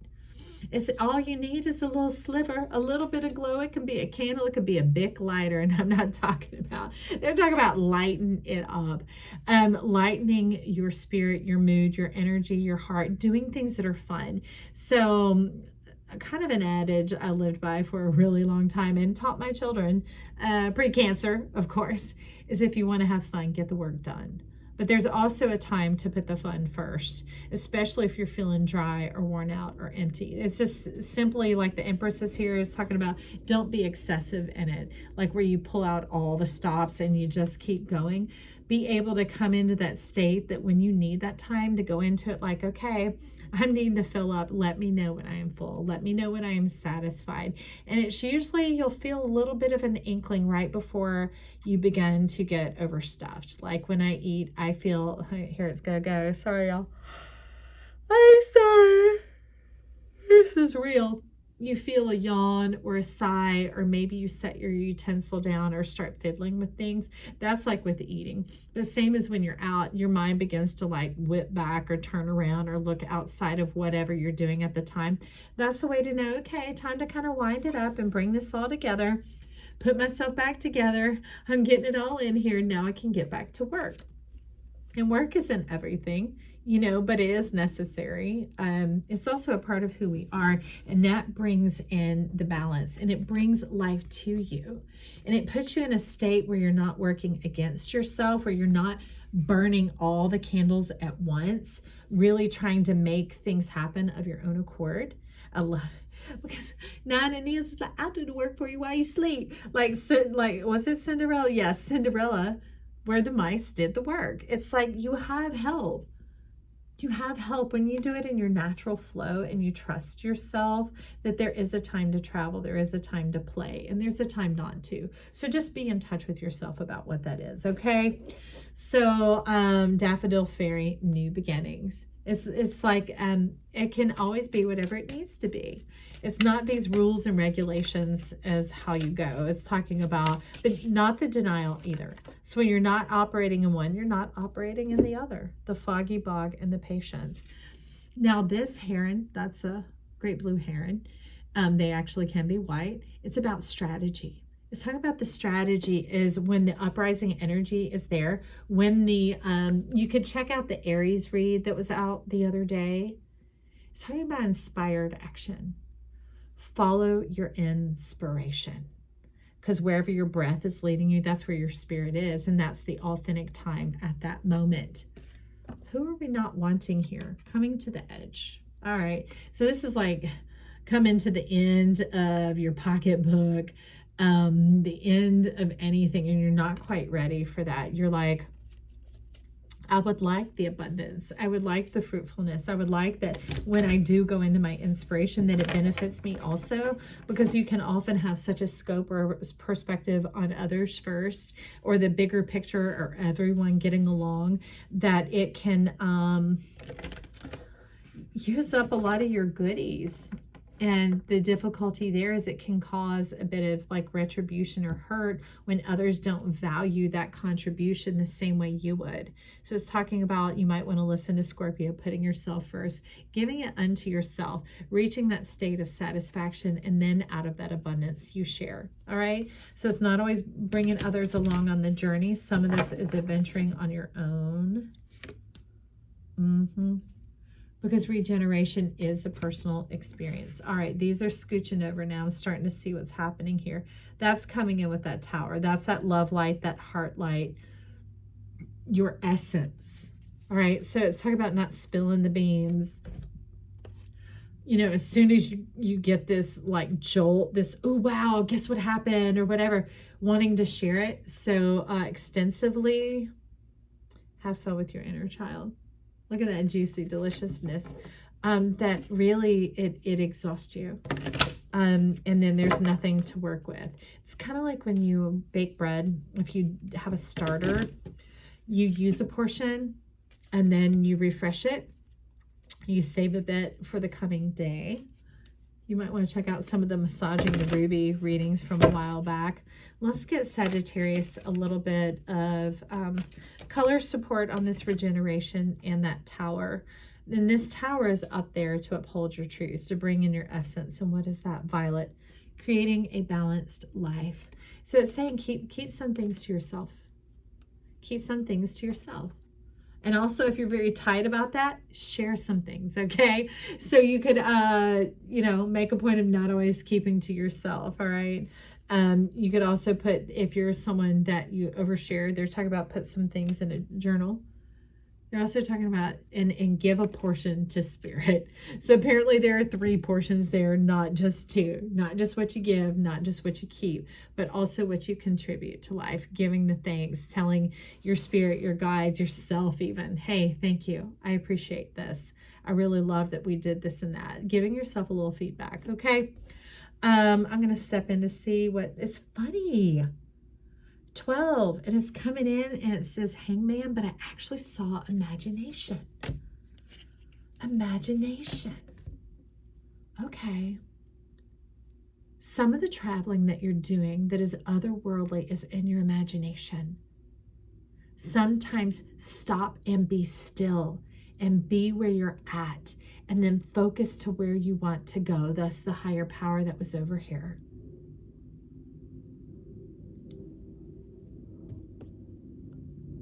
Movement. Moving meditations, that kind of being still. That could help if you find struggle or difficulty in that. Like for me, walking. Because as I walk, I'm now moving at the same pace as my mind. So that creates a form of stillness because they're synchronized. Sometimes if your mind is just all over the place, you could go for a drive. Why? Because as quick as it's hitting you, that is a synchronized energy, right? I love that. Thank you, Sagittarius. And then that brings in the Knight of Coins. He's like, that's an idea you get to chew on for a minute. You get to sit with for a minute that will bless you now and later. Abundantly. Now and later. Somebody have a sweet tooth, like some candy, like, I don't know about that. Well, which way do I go with that? It's like you don't have to choose a direction. Everywhere you go, there you are. This is talking about your heart. Your heart, trusting. and beginning to have the many expressions of life, the multifaceted expression of life. So you might check out the Freaky Friday that came out, because in there, was it the 5 of Coins? But it was from the Mary L deck, and it's about life knowing that all roads lead back to you. You lying to yourself about something, Sagittarius? Or are you abiding somebody's lies, entertaining somebody's lies in your mind space? This is your mind, and your mind and your heart are actually one. So keep it clean, keep it clear. If there are things that you're doing or experiencing that maybe aren't getting the full vote from those around you, that's a time to reflect inwardly. That's a time to put it on journal paper. That's a time to vlog it. That's a time to go for the ride and put on your music. That when there's that bit of like bumping heads, resistance, and kickback is when it's time to enter into your own energy and space, because that other begins to be too much. And that's the stuff that starts to, we'll say, take advantage of you or put you at a disadvantage. Either way, it doesn't matter, person or not. The disadvantage comes in, okay? And so we have the Jubilee. They want you to celebrate and enjoy your life, the angel strength coming on in, looking directly at yourself, taking a second look. So it's kind of the Picasso, looking at how you feel about that. And when it begins to feel awkward or off, that's the time to trust and to go into your own energy. Okay, so let's see. Do you want anything else with this? We're going to get a bit of the moon. A bit of the moon for Sagittarius. I saw you. I don't know what's trying to come out there. Darkness. I stargaze. That could be something for you. Now, me doing it at nightfall isn't quite my time because, you know, getting dinner ready, needing to relax and be inward, and I could just look and look and look. Well, so I get up super early. That's just when I naturally get up. I'm not telling you to do that. But for me, it has a cutoff time. Why? Because the lights come on, right? And then I go and watch the sunrise. So I'm doing something that's quite natural for me. But that is my nighttime. That is my dark time. That is my reflective time. That's where I sow the seeds into my subconscious to bring them forward into my experience. That might be something for you.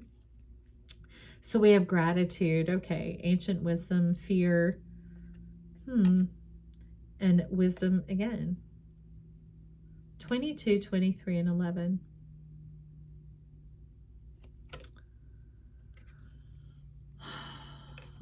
This is a bit of feeling like paying the price in order to earn it, to be authentic.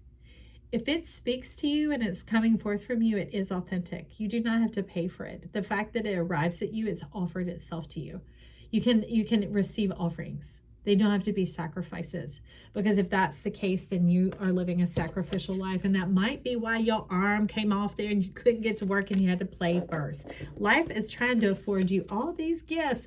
Look at this. These aren't bungly ghouls. They're like happy little friends coming on there like Casper, like, oh, friend, I'm glad to come see you. I brought you this gift. No obligation, no expectation, just in appreciation. And see, instead of this is showing up as like no more Six of Swords, of like having to take these lateral moves, these lateral promotions, that life just tends to have the same humdrum, the same outcome when your curiosity and your mind's eye, your wisdom is moving forward and wanting to progress, wanting to touch your wholeness, that kind of fullness, that kind of mirror reflection, to begin to see who you truly are through and through.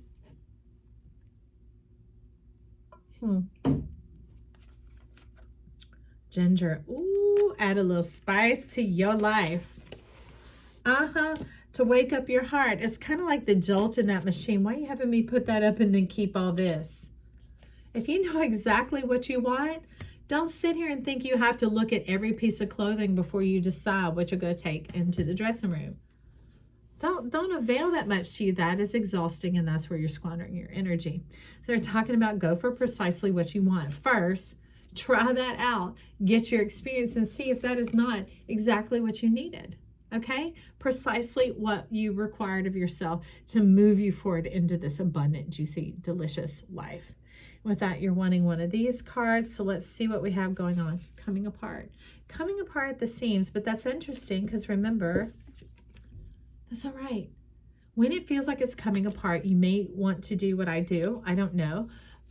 For me, when things seem out of sync, out of order, maybe at a disadvantage, maybe like I'm being sucked down, sucked away, maybe I'm being rejected, ridiculed, whatever, I'll kind of go to a little space. Like if it's really nice and warm outside, I might go to the lounge chair, or I might go to the beach, or I might go to my floor, but I lay down 5, 10 minutes, 7 minutes. Put on meditation. Don't put on a meditation, because it has more to do with the physical proprioception in your mind.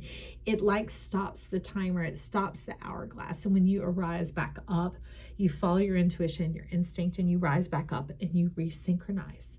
It can help you get back on track with yourself, because you're coming more from a feelings-based place rather than a mindset. And that might be what you're talking about here, that gets you back online with your higher power. Just like sometimes your phone crashes out earlier in the day and it has to go on the charger. That is okay.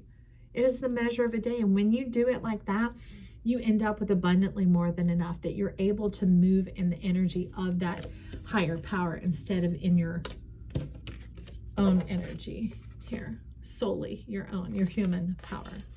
Because your spirit and your inspiration are everything to you, Sagittarius. I absolutely love that. All right, Sagittarius, thank you for stopping by. Now remember, if you watch the beginning part of the Chiron and the general October read, it has to do with all the way down through like January 26, 27. You have so much to look forward to. All right, so let me see where we're starting at now. Oh, and by the way, your word is vision. I love that for you, Sag. So now we're stepping into Capricorn at 1:40. And Capricorn, hi there. Your word is initiative. Now this is going 4 weeks, 6 weeks, all the way around to the end of January. And not that you carry it on through to then. This initial investment will begin to pay off all the way along the way. And you're saying, get right into October. I'm like, why does this one, why you keep, Knight of Cups, that might have been an unsavory experience. You thought it was going to be one way, celebration and joy and delight, and it turned into something horrific.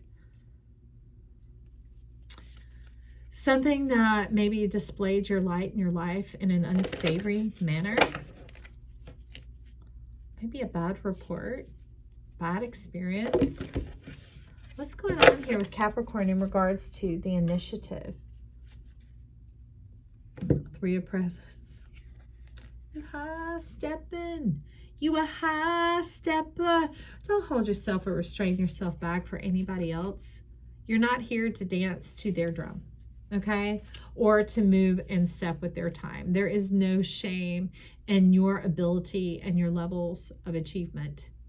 Okay, there's a time and a place to be with others and to move at that pace. But there's also a lot of time and space to move at your own. Do not, they're talking about embrace your success, not the do nots. I heard them reading that.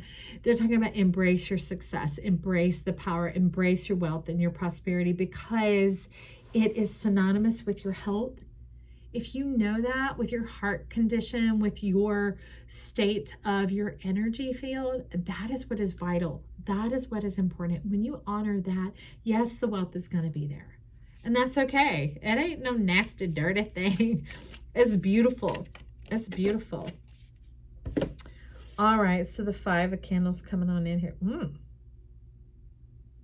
and get your head on straight. That is rude. Choking you up in there. Feeling like this impending clock, this impending doom. Mockery. What was your word again? Initiative. Maybe the initiative you need here is to move on from those situations. That it's okay to be focused on yourself. More than okay. It's fine. It's fine. You fine. You fine, Capricorn. So we have the 6 of Candles, the 7 of Candles, the 4 of Presents, and the 10 of Needles. So this one is talking about things are tilting in your favor. They're tipping in your favor. Go with the flow here, Capricorn. Go with the flow. Don't be checking the environment out around you. Don't be checking out the, and also don't be taking in the request of others. All right. Not for a minute. Not for just a minute. There needs to be a certain portion of time that you run errands for yourself, all right, that you meditate for yourself, that you read for yourself, that you shop for yourself, that you bless yourself, that you quiet with yourself. That's what you're talking about here, because that really, it trumps this old funky nastiness. Because often that's what can put you at that edge of the clock ticking and the time drawing short, and maybe coming up short-changed, short-handed, short on time. Maybe the time on life starts to run out, your energy runs out, and everyone else's need has been met, and your necessity has been neglected. Seven of Candles is rising up from the middle. Is like, that's the truth. That's the truth. That's the preeminent energy here, is having enough for you. So you're inviting us to step into, ooh, the masculine. All right, sir, who's showing up here? It's talking about the lunar god, the full scope, the full spectrum, and the measure of what you can accomplish in a month. And I don't mean just like, oh, great, here's some things I did. It's talking about the evolvement of yourself, maybe even developing a business or a side hustle. Also some curating some connections. And I hear curate, it could have something to do with art or a creative eye, that type of thing. Giving yourself some credit, Cappy, man or woman, giving yourself some credit, and that begins this nebulous effect of birthing out stars. When you begin to give yourself credit, that's the true way to impact and meet the quote needs or the necessities of others. Isn't anymore the sacrificing of your time or your energy to show value and worth and acknowledgement that, yes, I hear you, I understand. It's probably not as easy for you as it is for me as a Capricorn. You know, then it's like, hey, not today. I don't have time today, but maybe on Tuesday I can get up with you. I have between here and here. So it's prioritizing yourself so that when people do come into alignment, that if it is right for them, that time will either fit or you'll find another time that works for you both. But if they're not willing to do that, it's not really something that's that important to them. So it's like you've been burning your candle at both ends for things that don't bring high value or transformation or importance. And you're all about that. I mean, because you are the seeker, the deepest depths, the highest heights, expanding the experience of humanity into the extraordinary. And that brings about the unexpected. It gives you that little bit of time to reflect, to divine, to like exhale, okay? To exhale, you might check out Libra because theirs was about the inhale. Divine justice and beauty is what I'm hearing. So the creation, the protection, and the self-reflection. So it's making sure the creation, the protection is valuing that time for the birth and the bringing forth of new ideas. You do have a lot of abundance coming in, and you're willing to see yourself clearly, and you're dynamic. It's such an aspect of the water, earth, and the sky that there are some things you do have to do alone. You do have to do on your own because, well, that's the space and the place that you can tap into your whole self, okay? Okay, so this is now rising up. I see a bit of what's going on here. Seeing a bit of what is going on here. So then we move on to the protection is under the Four of Presents.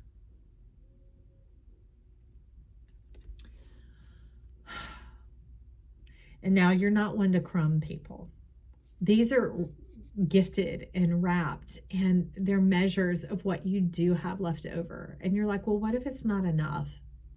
You know, but it is for those who are of the equivalent size.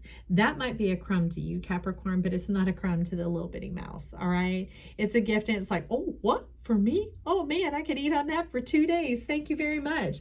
Anyways, so that's the protection of yourself, is you underestimate the power of your share, the power of your gifts, the power of what you consider, you think is crumbing people and being like inconsiderate or rude is actually very fulfilling and nourishing and nurturing and balancing to the whole energy.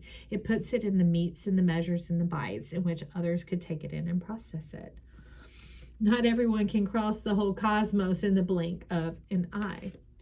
And that begins to protect your energy, more than just your energy, the source that is flowing through you. The source is flowing through you. So what source is that? The ladder, the climbing towards success. Okay, success.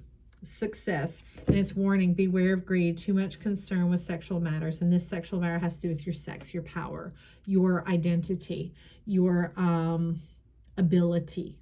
Okay, so it's not what others think or feel about you. If you're not in resonance with yourself, then you're not operating from a place of success. You're operating from a place of stress, and stress replicates stress, and that does not feed anyone.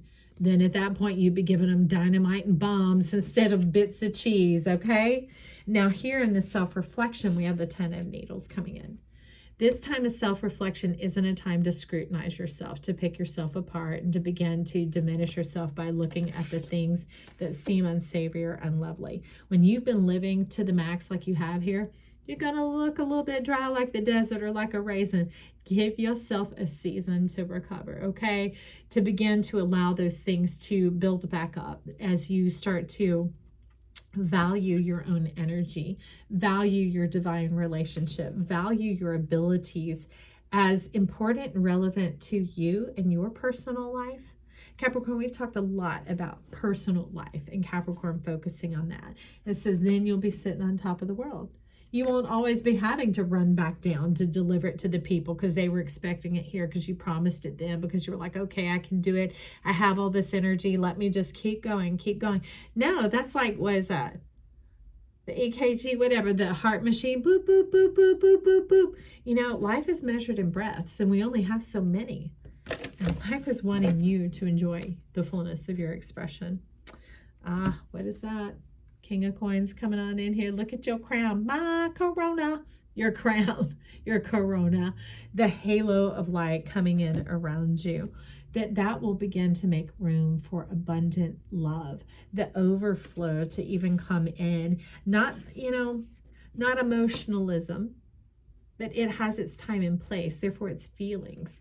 It's these feelings of worthiness, of wealth, of prosperity, of creativity, of those things abounding unto you, to you, from you, and for you.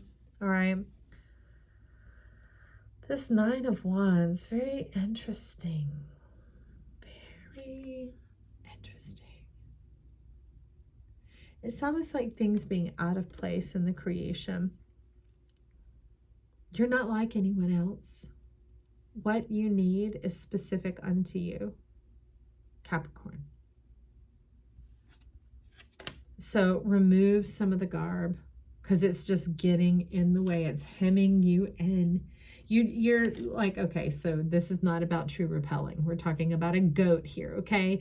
They just mount right up, and they can step on a space that's that far apart, right? And they can balance on there and eat and extend and stretch. It's your agility. That is your ability here. But when you begin to lock yourself into a bunch of promises or systems, that's not Saturnian for you. Saturnian is the assistance, is the principle. It's that help, that the principle helps you rise up and travel swiftly in it, because there's a trust, there's an innate knowing.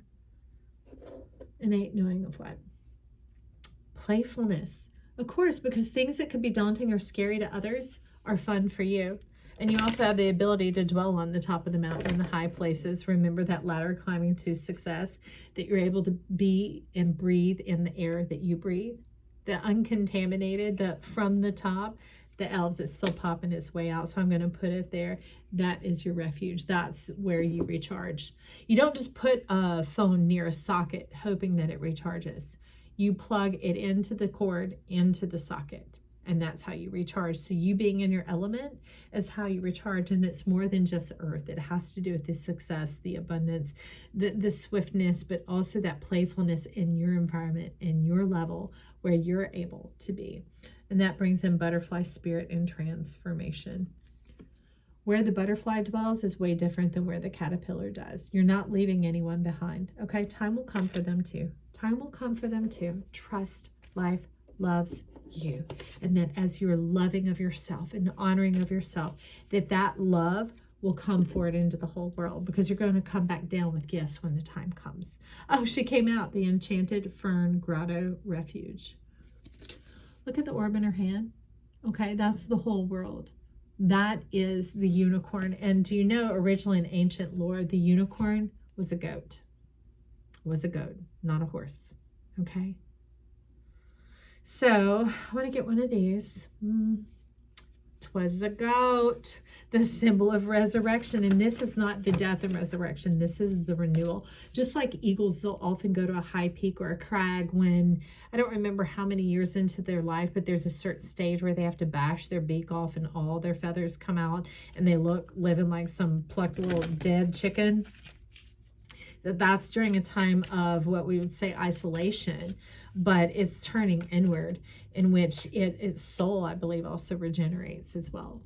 To go through something so authentic and deep is also enriching.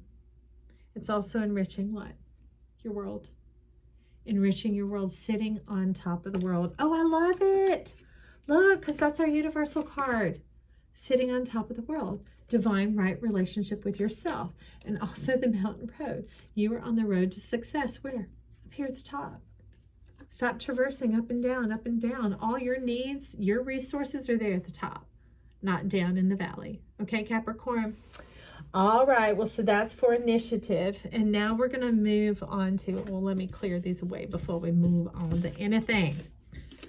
Okay. So thank you for stopping by. We are going to step into Aqua now. In Aqua 15537. Your word is commitment. Commitment. So let's see what is coming forward with Aqua, because you are a person of commitment. In order to have lived in the capacity and the way that you have, has taken a level of commitment that is otherworldly. But it's also time to allow the fullness of commitment to inhabit here with you on this earth. So we have hunger coming in, and it's being heard. You think nobody can hear your howl, but we are hearing it. So we have Thunder, Moon, and Change coming out first. A lot of dynamic energy, that lightning. It's almost like a heat lightning, like an energetic storm going on there. And it's like, well, if I've been doing that so long, what do I do with all that energy when I'm not using it for running back and forth? Surrender and beauty. Investing in yourself, making your world beautiful. When all of your energy is not spent or expended on other things or otherness, it can now be invested into you. I know you think you might have been doing it before, but even more so. Your nature, returning to your nature, to where when you look in the mirror, you're like, that's me. Not, oh, look at me, the bags, I need more sleep. I need time to, condition my hair, or I should go on a vacation. It's knowing a lot. Of course, you're very clear and concise. Knowing the do, but doing the do. Doing the do. Okay. You're talking about give me some sacred door. What's trying to fly at the top? Toadstools and growth. So it's not so much about growing. It's about recovering the exchange. What you have been spending so long. Imagine your travel being measured by a piece of yarn. Okay, and how many times you've traveled out beyond Pluto and come back, that commitment to bettering our world. Well, now you have a lot of yarn, and that yarn isn't spent. It's just been measured and meted out. That measure meet also unto you. Now, if you don't know how to knit or crochet, we're just making an example here, y'all, then send it out to someone who does and say, make me my divine covering, make me my shawl, make me my sweater, make me my scarf, my hat, my mittens, my gloves, my whatever, my covering, my pleasure. Okay, double the pleasure, double the fun, double mint gum. And because when you begin to recover this, you're going to see how much it actually is, and not what it's costing you, nor what it costs you, but what it affords you. So this is the underbelly. We have pine, spirit, and purification. You hold life in the palm of your hand, both the cosmic life, the cellular life, our divine life. Okay, that's coming in under surrender. But you also have the tree of life, the evergreen branch, holding out the emblem of peace, of life everlasting. Okay, so I'm going to hold on these and we're going to step in. It's like, well, how do I go back on my commitment? You don't. This is just like when you GPS it in, say it says go Highway 90 for 5 miles and then turn right onto Lake Lane. Okay? This and this are part of the same journey. One wasn't wrong or off base. This segues into this to get to where you're going, okay? So it's that simple understanding that it is part of it, that it's going into blessing yourself. So at the bottom, we have the Six of Wands. Collaboration. And this has to do with some of the materials and the resources, the wisdoms that you've gathered and collected, the dawn of a new day, seeing them and allowing them to be reinvented and not actually changing of forms, but changing of direction, to where instead of just being sent out to the world, the whole center of that is split apart. Okay, so 8 of Cups, and what is here at the top? The Knight of Swords. It's still just like this old, like heady determination that's kind of conquering your world. You don't have to conquer. You're not here to conquer. You're here to celebrate and to appreciate. And life wants to join in on that celebration and appreciation with you. How do I know? Look at the Ace of Coins coming on in. The dawn of a new day. The gold and the blue coming on in. That is the purification here, is the renewing of your mind. The renewing of your mind. And that brings in that thunder moon change. That begins to discharge and dissipate the excess going on here, the excess energy that might have given you. I see some of you back aches, fatigued back, heartaches, and headaches. And under that was coming in these Six of Wands, that turning around to you into what? Look at those cups. They just got knocked over by your foot as you were moving on your way out the door to do and to take care of everyone else. All these cups are for you. And they're not empty. Invite some friends over. Have some time of celebration. Open your doors. Fling open the hatch, whatever it was. Oh, the shutters in the sash or whatever, because Santa Claus is coming to town. Christmas is coming early, baby. How do I know? We're stepping over here to the beauty, but the Knight of Swords is pushing this uprising energy. It's like the truth is trying to come up, trying to come forward, but there's a bit of reticence, like pegging it down and staying committed to a certain way of thinking that you had before, a determination in the way you got through things. But the beauty is saying, let's soften that. Let's let go of that and take a look at it from a new perspective. And what is that? I don't know. So let's see what we have here. The Thicket of Thorns, Uncertainty, a Mystic Meadow, Sanctuary. Okay, so it can seem daunting at first, like you're entering into a dark realm, but once you begin to step through that entryway, you see the golden light coming forward, and what could have seemed like foes or triggers or things like that actually comes into this warm glow. You are being received by your own nature. Being received by your own nature. And what were you coming into? Commitment. You were coming into commitment, Aqua. So let's get you, we're going to get a tea leaf, but I want to get an affirmation for you on this. Right now it says, I am surrounded by love and support. What is this commitment for Aqua? Bypassing the uncertainty, stepping forward into the sanctuary, being received, being embraced, being loved by all who live and dwell here. Okay. Let's see what we've got. We have, I will be present in every moment. Be here now. Not the running about. It's coming into these doors, enjoying the place that you inhabit and dwell, and letting others enjoy time with you as well. That's up to you.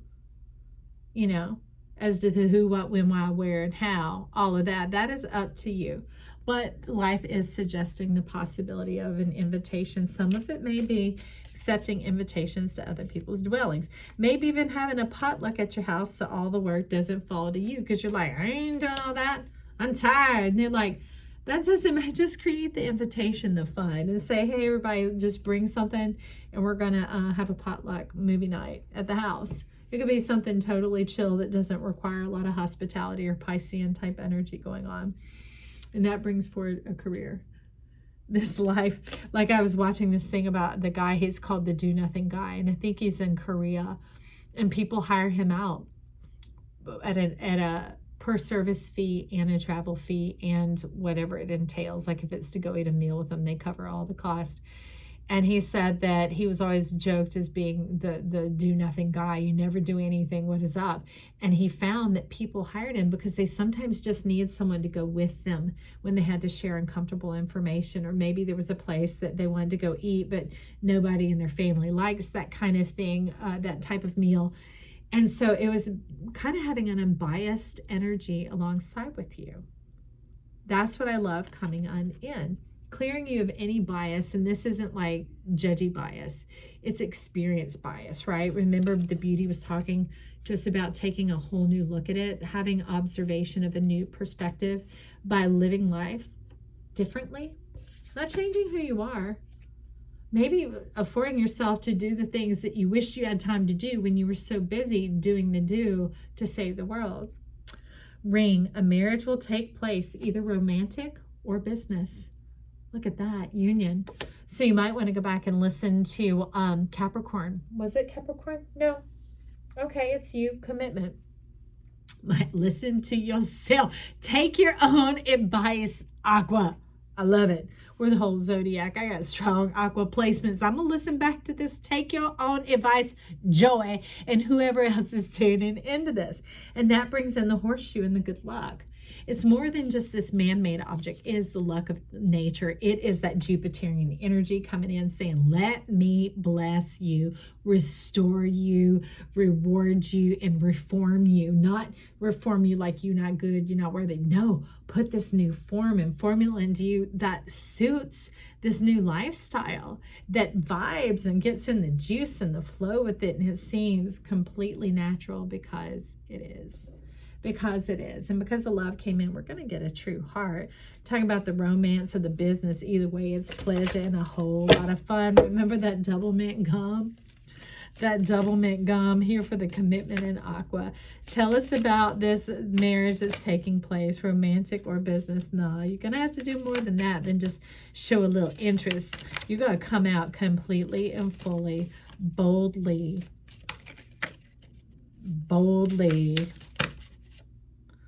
Who keeps bending up in here? The hangman. No more snags. We taking that on out of here. Nothing gonna hang us up. I'm not gonna break your stride. You're not gonna get caught up in that mess. Queen of Tis is getting caught up. Nobody's fooling coming forward for Aquarius. All right. I'm gonna give you one more chance here, and then we go. I knew it. I knew it.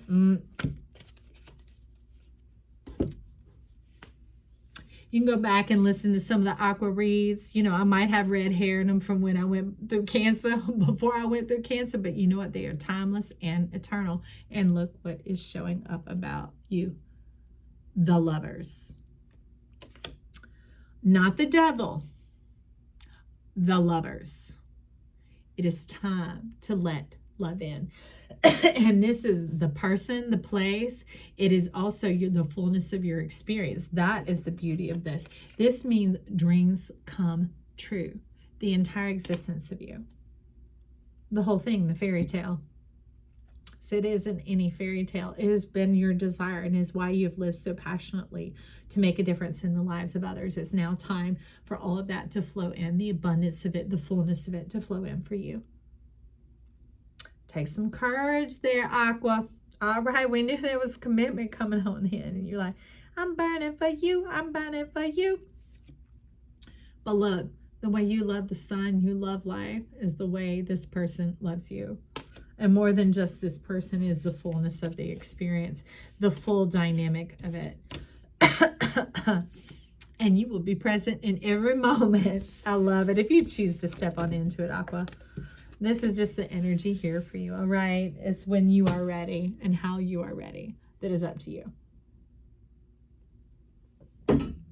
Okay, as we clear that away now at 208, and 32. We're stepping into Pisces. Pisces, welcome. We are talking about integrity for you as we're going through this period of time, and you're like, get me into the groove. My, Corona, how do we wake up? This knowingness of self, the being one with oneself. I see it. Sagittarius in the music. That drop. Making a splash. Making a splash. I see a little bit of Leo energy showing up for you here. Some of the stars, some of the healers, some of the life transformation. Maybe some of you experienced a glow up recently of a tremendous weight loss or a career shift or getting a raise or a promotion or maybe a new car. You know, it's okay to, it's more than okay to be excited about it, because it's coming from that pure place, and it's also worthy to be shared if that's something that you seek to do, but that is up to you. Maybe you got a new house and you're thinking of having a celebration in order for everyone to come celebrate with you. That's the world I believe in, where we celebrate each other's glow up and victory and all that, that there's no shame in it. There's room for all of us in the crayon box. And you're like, I know, that's what I believe too, Joy. These all turned down. Oh. When they turned down, you know what was on top? Pyrite. So pyrite, they call it fool's gold, but originally pyrite was worth well more than gold, because this has courage, it has strength, it has fortification, it has lasting power. Now gold, the more pure it is, the weaker it gets, but pyrite has to do with strength and longevity. So you're someone who's come into good ideas, proper investments that suit you and your personality. Maybe you're a mentor and you invest in the lives of others. Let's see, what was your word again? Integrity. But when you begin to stifle or stop that, that begins to impact the world around you. What you allow to bless you and to be a blessing is what makes our world authentic. And you talk about bring in delight. Ooh, change. Look at that.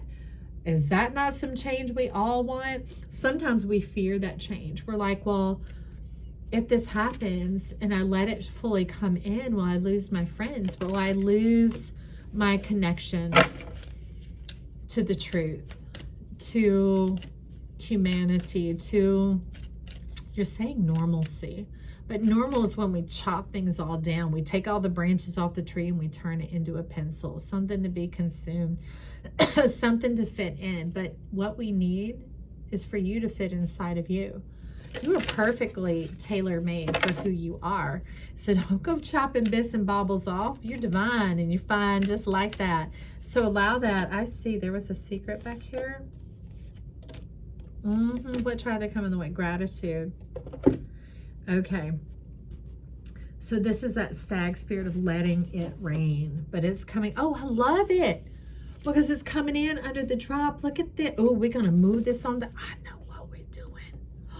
Pisces, remember your fish. Oh, what you had on top is down on the bottom.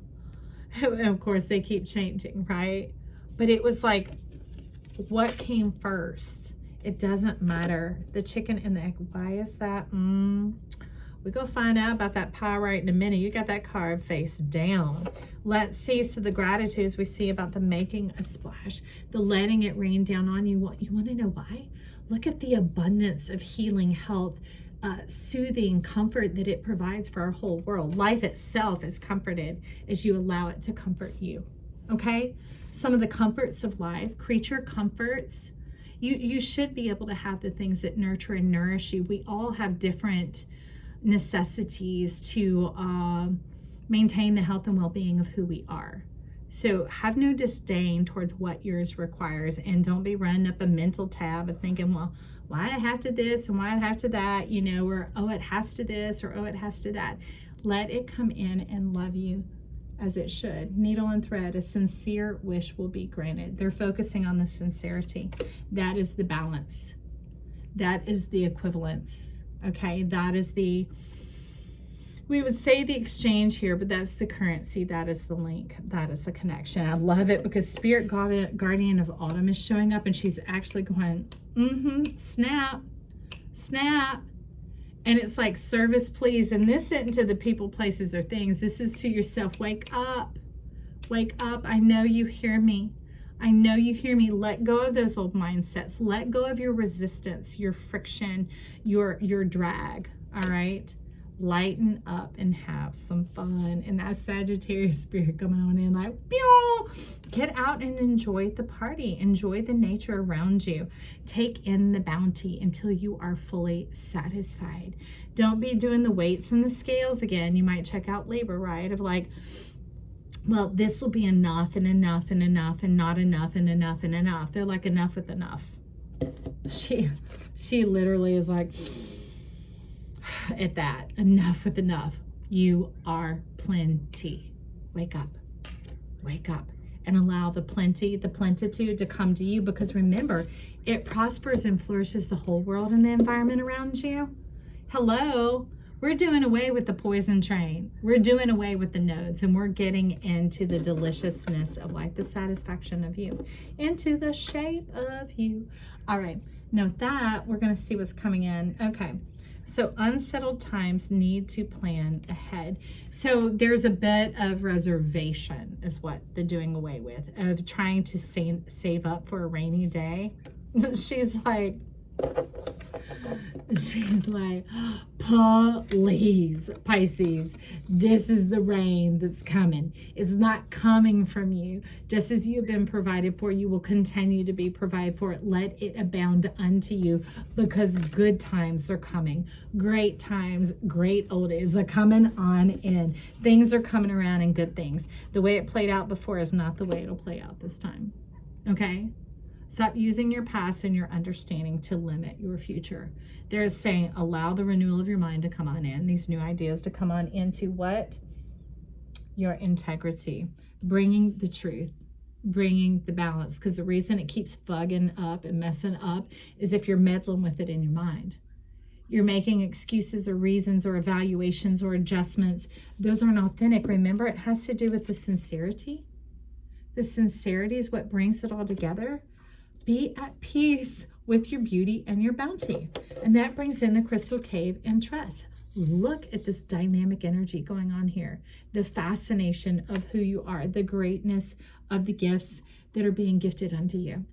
And the thing is what's so neat is when you're abounding and flourishing, there's so much favor and abundance that comes unto you that also it can flow through your hand. If it's not your style or your preference or whatever, it can be gifted onto others. And that's when your joy begins to kick on and your song and your soul really begin to sing. And you're like, so that's what it's really about. And I'm like, yeah, that's what it's about. And that's the mountain. The major challenge to overcome is believing that to really be true.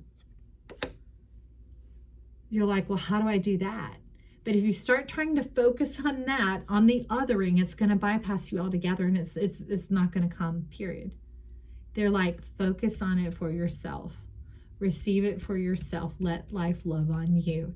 And that abundance is going to begin to come, and it's going to break away all the dams and the damnation. We don't want that. Don't damn it, undamn it. Move on through and get into your truth, okay? Now with the pyrite, we get to see together what is behind here. Maple spirit, generosity. Generosity, I love that. That is the fortification of the pyrite for you. It is genuine, it is gentle, it is authentic. And look, y'all, look, it makes that mountain into a molehill. And look how it actually comes about. They've been saying your perspective was wrong and it was off, of trying to afford it for others before you afford it for yourself. All right. When you are the source and the resource, but it's basically when you're connected to your source and you're having that personal experience that then it becomes the same for you, because it's integrous. It is integral to who you are, is nourishing and nurturing and loving and receiving and living in the generosity of life's love and lavishing on you. That is what makes it sincere and genuine, when it, like the needle and the thread, begins to move forward from you. Because if it's not knotted off, if it's not tethered somewhere, liberation, as opposed to freedom, if it's not there, connected, and you are to be connected or attached, connected to your source, then it's vain. It ends in nothing, and it's just flights of fancy, and that's not what they're talking about here. funnel, period of frustration and lessons to be learned. Now, this might be frustrating your mind going, okay, how, what, when, where, why, but that's not up to you. That's nature's part, okay? Your part is just to begin to ask, okay, so how do I come to peace with this abundance, with this courage that I have, with this fulfillment and foundation and the bountiful blessings raining on me? You might say, I want to be in this. I want to experience this. I want to share this. I know that's the truth of how I feel, but I don't know how, but life you do. So I'm going to invite you in to do that part, and I'll come along with you in agreement. We're going to join hands and do this thing. Okay. It's as simple as that. Choose your own words. You know what I'm saying? If this is resonating with you. King of Needles is like, I think I might think about that. I think I might think about that and get up off my old crickety throne. I'll stop in the chariot, and I'll let things get a move on, get a roll on in my life. The Page of Potions. Talk about turning a blind eye. You've got a full vessel. You think there's something about having to travel or go outside of yourself to obtain what is needed the way everyone else does. It's not actually needed. It's right here with you. It's right here with you within your reach. You just weren't seeing it because of past situations in lifetimes it's talking about. And it's very interesting because look, it goes along. There's more to come. Two of Potions. If you will just begin with your first expression, they're talking about your experience. Your experience, it leads to new and abounding things. The Two of Potions. It begins to build from there in the cycle. It's like it creates the kind of like the pump in the pool. It fuels the pump. These are stuck. Okay. Four of Candles. And the Four of Needles. It's almost like seeing them as the same, like people being out for blood, being blocked, holding it up, making a count, but not a full count. Making a full count, adjusting the books, cooking the books. That goes back because it's over the area where it was about the adjusting in your mind or trying to belittle yourself or make it into more than what it is. They're saying get a rune on this. It's at the bottom. Contract, concentrate, be present. Realize, overwhelm, choice obstacles, reform, and exhaustion. That's just coming from exhausting your mind. It exhausts your mind, and then it begins to mess with your knowing. With your knowing, they're saying the self-stillness, receptive. Okay. Menace, receptive, integrity. Isn't that hilarious? Abide, stillness, willing, presence, mirror, balance. Be honest with yourself. Be honest with yourself and then do not adjust it. Listen to yourself. Trust yourself because this is about generosity and sincerity, which requires purity. Meaning, don't start muddling with it or messing with it. Let it be crystal clear. And then just start there and be like, okay, I'm going to trust. Crystal clear. This is what I hear, see, and know. So let's step forward in this and then watch how it builds and grows. And that brings in your health, and your wellness. They're saying healing, but they're like, no, wellness. It's just boom, just wellness, just like that. I absolutely love that. Okay, so let's clear these away, Pisces. Thank you for stopping by. Hey, if you're sticking around, we're going to step into Aries, and the word is completionist. So at 2/22/40. So Aries, let's check out your completion for October. You're wanting to, you're talking about some peace. You're talking about peace, but you're like, you're wanting to feel a part. Feel part of something, not a part. That's been the issue. So what? This new beginning. This whole new world. Stepping right in. You want it instantly, which maybe could happen. I see some of that leaning in here, and that's all right. That's all right. Apparently, you're ready to go.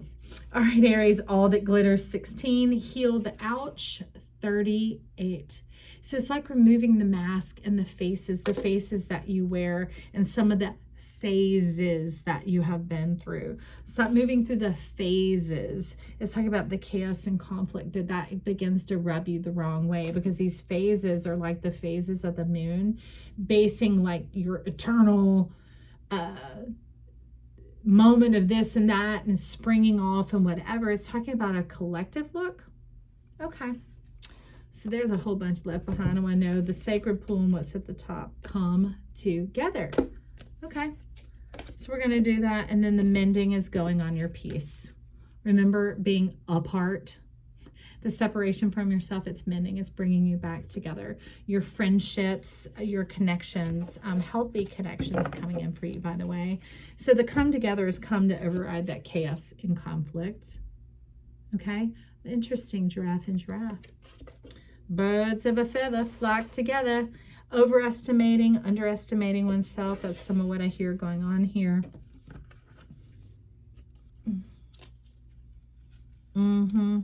Ten of Wands, making a mess of things. This is like the underbelly of the iceberg. It's interesting. Fire and ice.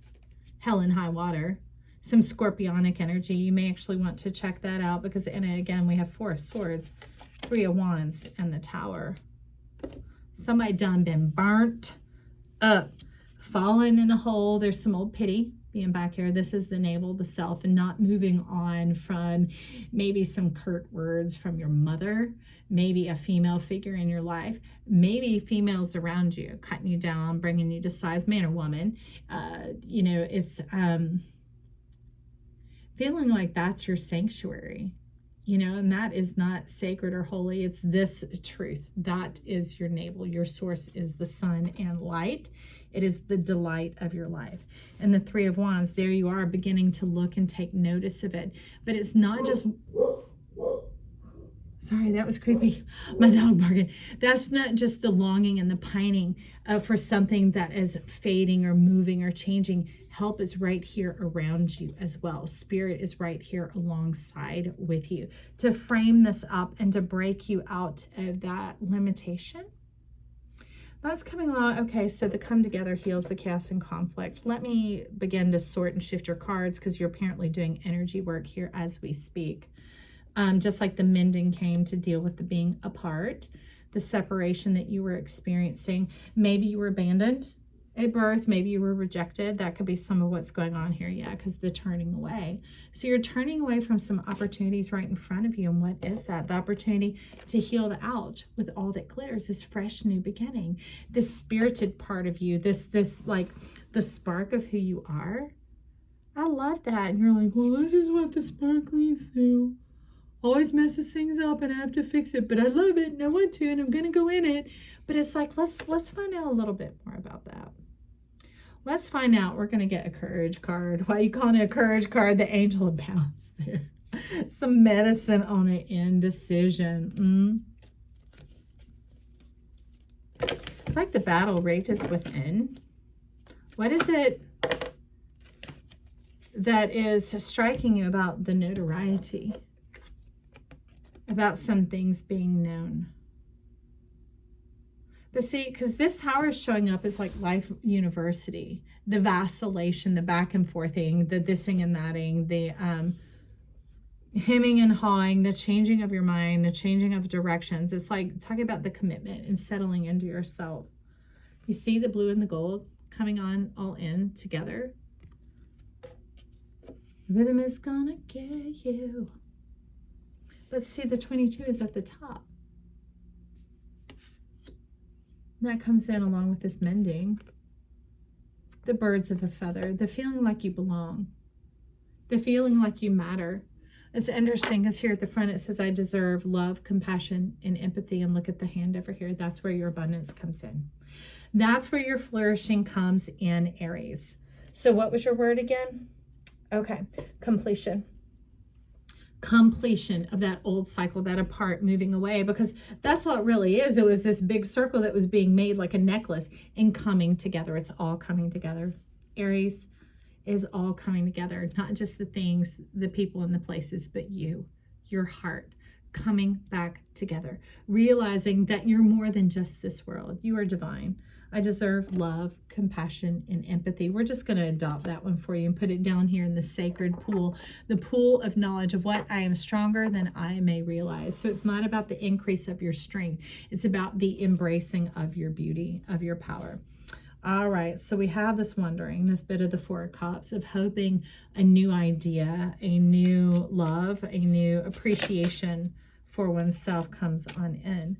And that's like this old crusty bit, clamoring to try and come to the top. Maybe something like a little bumped up toe that you've been hiding, hanging out, going, I don't want anybody to know about this. I don't want anybody to know about this. Like there's this woman, they have a huge channel on YouTube. And she recently went through cancer treatment, of course, lost all of her hair. And going through that, when she used to have all of her long hair, was always like, I don't want anybody to see that mole on my head. So she was always covering it up and trying to make sure it wasn't seen. And then all of a sudden, here you come, where your life is burned down and it's reduced down to nothing, you know, and everything came apart at the seams, Aries, right? And this mending coming back in is realizing that you are loved and lovable. Everybody has that little crusty bit down there rising up, trying to make its presence known, not to exclude you, but to let you realize that it's all part of the sacredness of who we are. It's part of being loved, loved for who you are. I deserve love, compassion, and empathy. Those are the flavors and the savors of love itself. It's like the fragrance and the aroma. You don't just have the food, it has the smell and it has the taste. It has the sight, the smell, and the taste. All three coming together, that you won't be fooled, you won't be duped, you're not being tricked, okay? So let's get a little bit of our October tarot coming on in here. Terror. This sucker, these have been shuffled, and that dude keeps showing up. It was just not bad. It's the Knight of Cups, y'all, but that is, they're like, feeling, talking about like a grimace. Remember, it was talking about your strength? It's like, oh, paying the price. No more having to pay the price. Toe the line, bear the burden. No more. So, but that's a decision. That's up to you, because it's showing down here also Two of Swords. That decision is up to you. But if you are ready, let's jump on into some color clarification. We're going to do some chakra mending and overcome your challenges. If you notice that little dent and that dip, this sucker got run over. And maybe you did too, but it's talking about activate your healing power. So if you'd like, we're going to activate it right now. And we're going to drop those burdens, those old cares, those old weights, those obligations. And not just of you having to outwardly do it. It's allowing it to come off of your soul, the karma, the obligation, all right?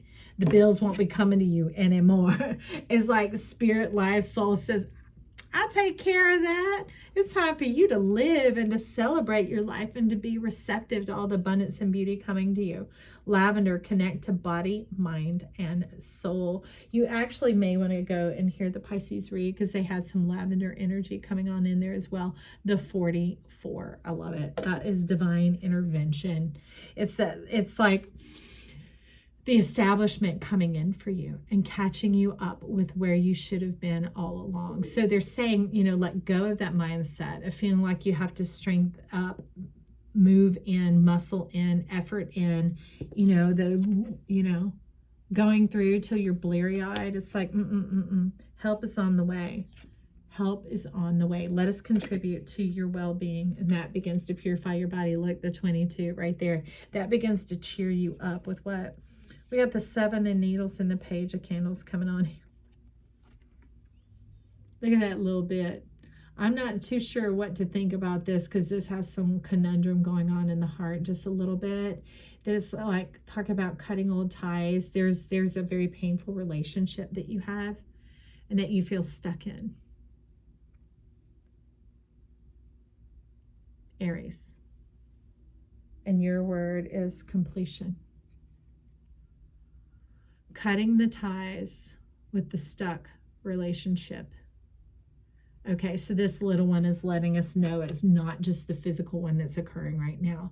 This thing will replay over and over and over again, and you're like, I know, I'm aware, I want to change my experience, and the mending is coming on in to make all things new.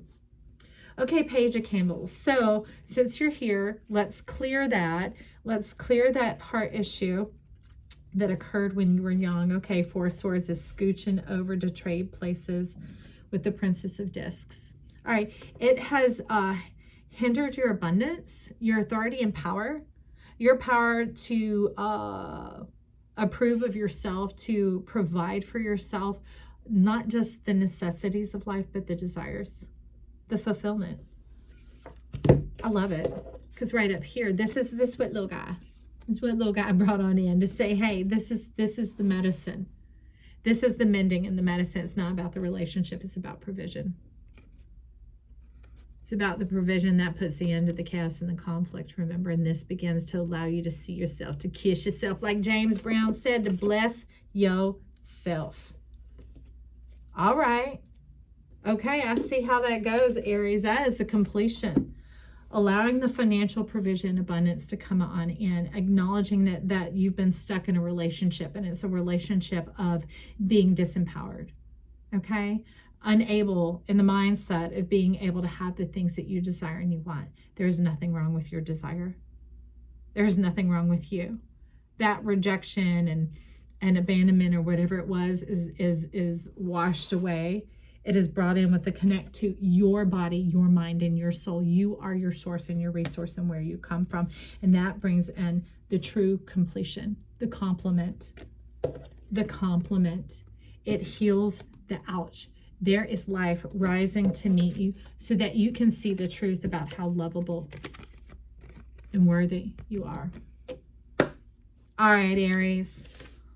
Jump on that, friend. I am excited for you. And it won't overtake you. It'll start out at a pace and a measure in which you can handle. And then it will go from there. But you are starting to look a bit towards the future. Maybe a little bit like, I don't know. But I can see you taking it in and considering it. I'm excited for you, Aries. All right, so now we have Taurus. It's talking about affordance and heavy on the dance. Your ability to two-step to 1, 2, Taurus. And so we got 235. What was that, like 48, I think. So let's look at Taurus and let me wet my whistle. Maybe you need to refresh yourself. I'll be starving right up in here. Look at these funny little grapes. See that? They're called moon drops. Who needs some moon? My moon's up in Taurus, and this moon is up in my mouth. All right. So affordance. What are you wanting to afford yourself in this lifetime? Okay. Venus, I'm hearing a little bit of love, a little bit of laughter, a little bit of cheer. It says stop right there. Hold it right there. So clear quartz was already jumping off. That's why I took it. And here's the smoky quartz that's wanting to deal with. But let's talk about, well, this is more perceived envy. Of thinking that possibly when you begin to afford yourself these things, that it's going to cause conflict, kickback, disdain, friction. And you're talking about, I don't want that. And what I'm hearing is you're focusing on what you don't want. There's the real friction. There's the real envy. The envy is coming from within. Okay. Well, and that is where you're restrained. And that is what is strange to you. That is foreign energy. And that leads to health and wealth issues. It leads to struggle and stress. Okay. So I'm going to move these into the center. All right, Taurus, I want you to know I love you. I'm glad you're here. Let's get to the bottom of this. And at the bottom right now, Four of Swords.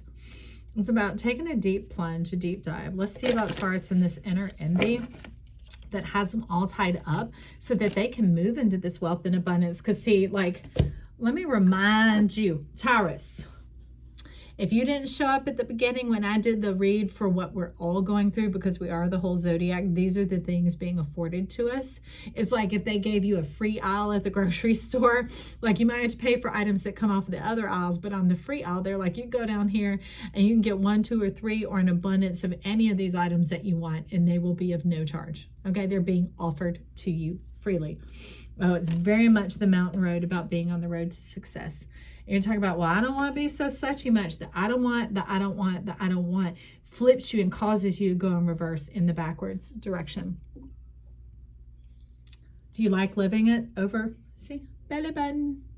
Over and over and over again. Okay, so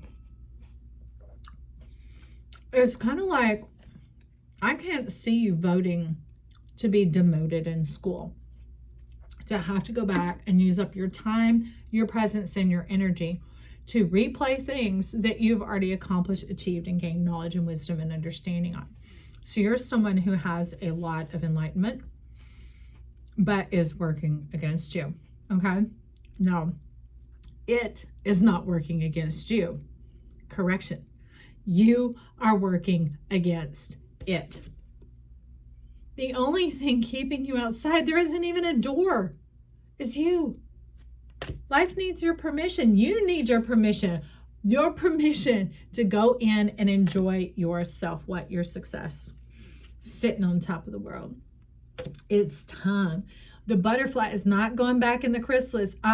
Can't do it. It is time to be seen and celebrate your joyous life. Butterflies are here dining off of the nectar, flying about, but they're amazing creatures. I mean, they have these solar panels that they sit and they bring their energy from the sun. I watch them. I'll be out in the ocean sometimes and they'll come clear from the horizon. I'm like, how far have you flown to get to right here? It's amazing. But see, it's talking about you will be playing a different role, not the caterpillar, okay? You can't go back and then try and hide up those wings because you're going to frump it up. You're going to rumple it up. You're going to muss it up. It's like, it's time now. Plenty and abounding. This is a charismatic star. It is whirling in motion. It is like a firework. It is expressing the time of celebration. What? For your liberation. That is what I'm telling you, because time is on your side, and it's not like the tick-tock of the clock.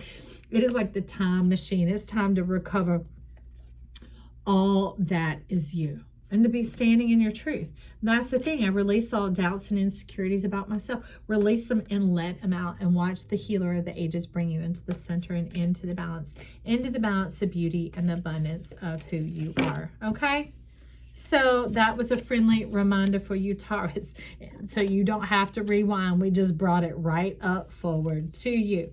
So let's get a little bit about this moving, the invitation to move into the bounty, the beauty. I'm hearing the cornucopia card that comes from this deck. I'm going to just stick it under there. Look, this is you. This is you. The cornucopia. We're going to replace it. We're going to replace it. We're going to put this above and beyond, going above and beyond our limitations, our self-imposed limitations. Okay. So Taurus, moving above and beyond our self-imposed limitation, because it is time to dance. This is the financial constraints, thinking your cupboards are bare.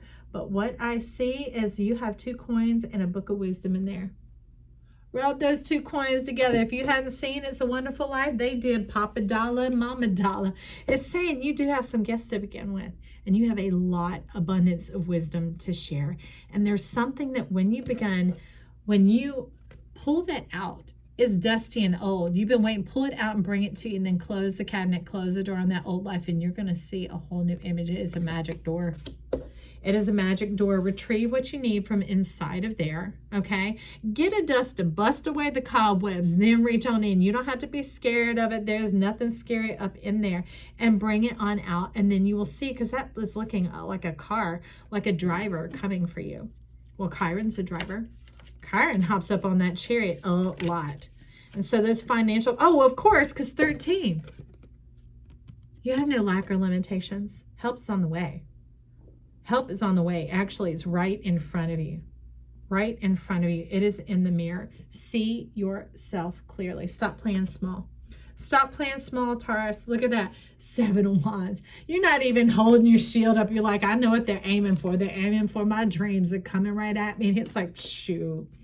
I do this while I'm sleeping. Yes. That's because you have volumes of experience and wisdom to come share with us, Taurus. Don't be stingy. Don't be playing all up in this, because that goldness, when you step into it, you bring it to us all. That is the joy in it. And that's why we rejoice with you. We rejoice with you right now. Everybody, let's rejoice with Taurus. We rejoice with you and your plenitude, with your pleasure, with your abundance. Why that bumping off to the side? Doing away with that old straggly, scraggly, uncovered disdain self. No, I knew you were abundance. I knew you were plenty. Look at that. And that is the season of now. The season of yes and amen. The season of you, the hallelujah, the chorus, the celebration, all of it. Put it on, put it in a playlist, the hallelujah, the whatever, the joy to the world like I have. And look at that. The wheel, your fortune, your preference, any shape, size, and color. No limitations, no holdups is what I hear. No holdups, no hangups. Just say yes. Just say yes if it's calling to you, Taurus. If you feel it stirring inside, remember, do not be afraid. Chiron will dust bust that thing for you and bust out. Liberate. Liberate your experience and your blessings, and they are going to abound. As they see the light of day, they will abound. Thank you. Okay, so what is this? Nightmare Before Christmas. Bring in some information on this wheel and the free choice and this abundance that Taurus has right here.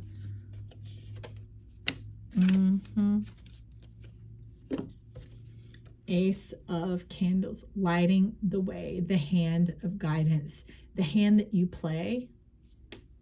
You're saying the hand that you play is the hand that you pay. It's already paid for. It's already paid for. It is right there. It is already paid for, but you can't see it because you're looking up, asking for help when you already have the health. Step on in. That's almost like when this door closes on this old chapter, you take what is necessary from it, what is rightfully yours, and you close it. And then that like, vroom, and then you end up in here. It's already here. Not just you, it's in your nature. It's already here, Taurus. It is who you are. Man and woman, this is you, the abundance of life abounding to you. Okay? And it does away with this old stuff, the recycling, the repurposing, the crumbing, the head down, the taking what is free, because they're talking about liberation here. You are abounding. Okay? You ain't cheap. You ain't tawdry. Okay, Taurus. Well, that is it for you. I am ready to take a look at what is coming on in for Gemini. Thank you for stopping by, Taurus. We were so happy to have you here. I hope this blesses you in every beautiful, bountiful, wonderful way. All right, so Gemini's coming in at 246.25, and your word is alignment with synchronicity and synchronicities. Okay, so Gemini, let's see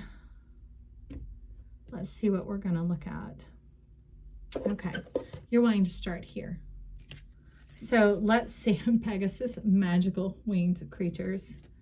This connection with the magical divine relationship is part of what I hear you talking about.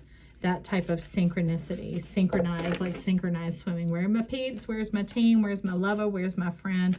Where is it? Which door? I'll make a deal. You don't have to make a deal, because it's you we're talking about, from you to you.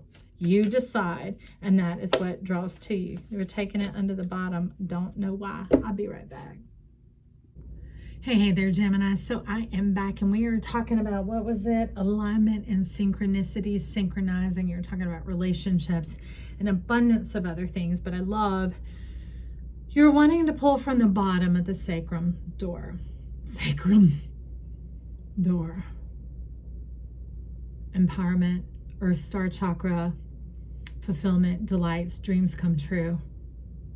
Well, it's going to require courage. Aspen spirit and bee spirit of prosperity.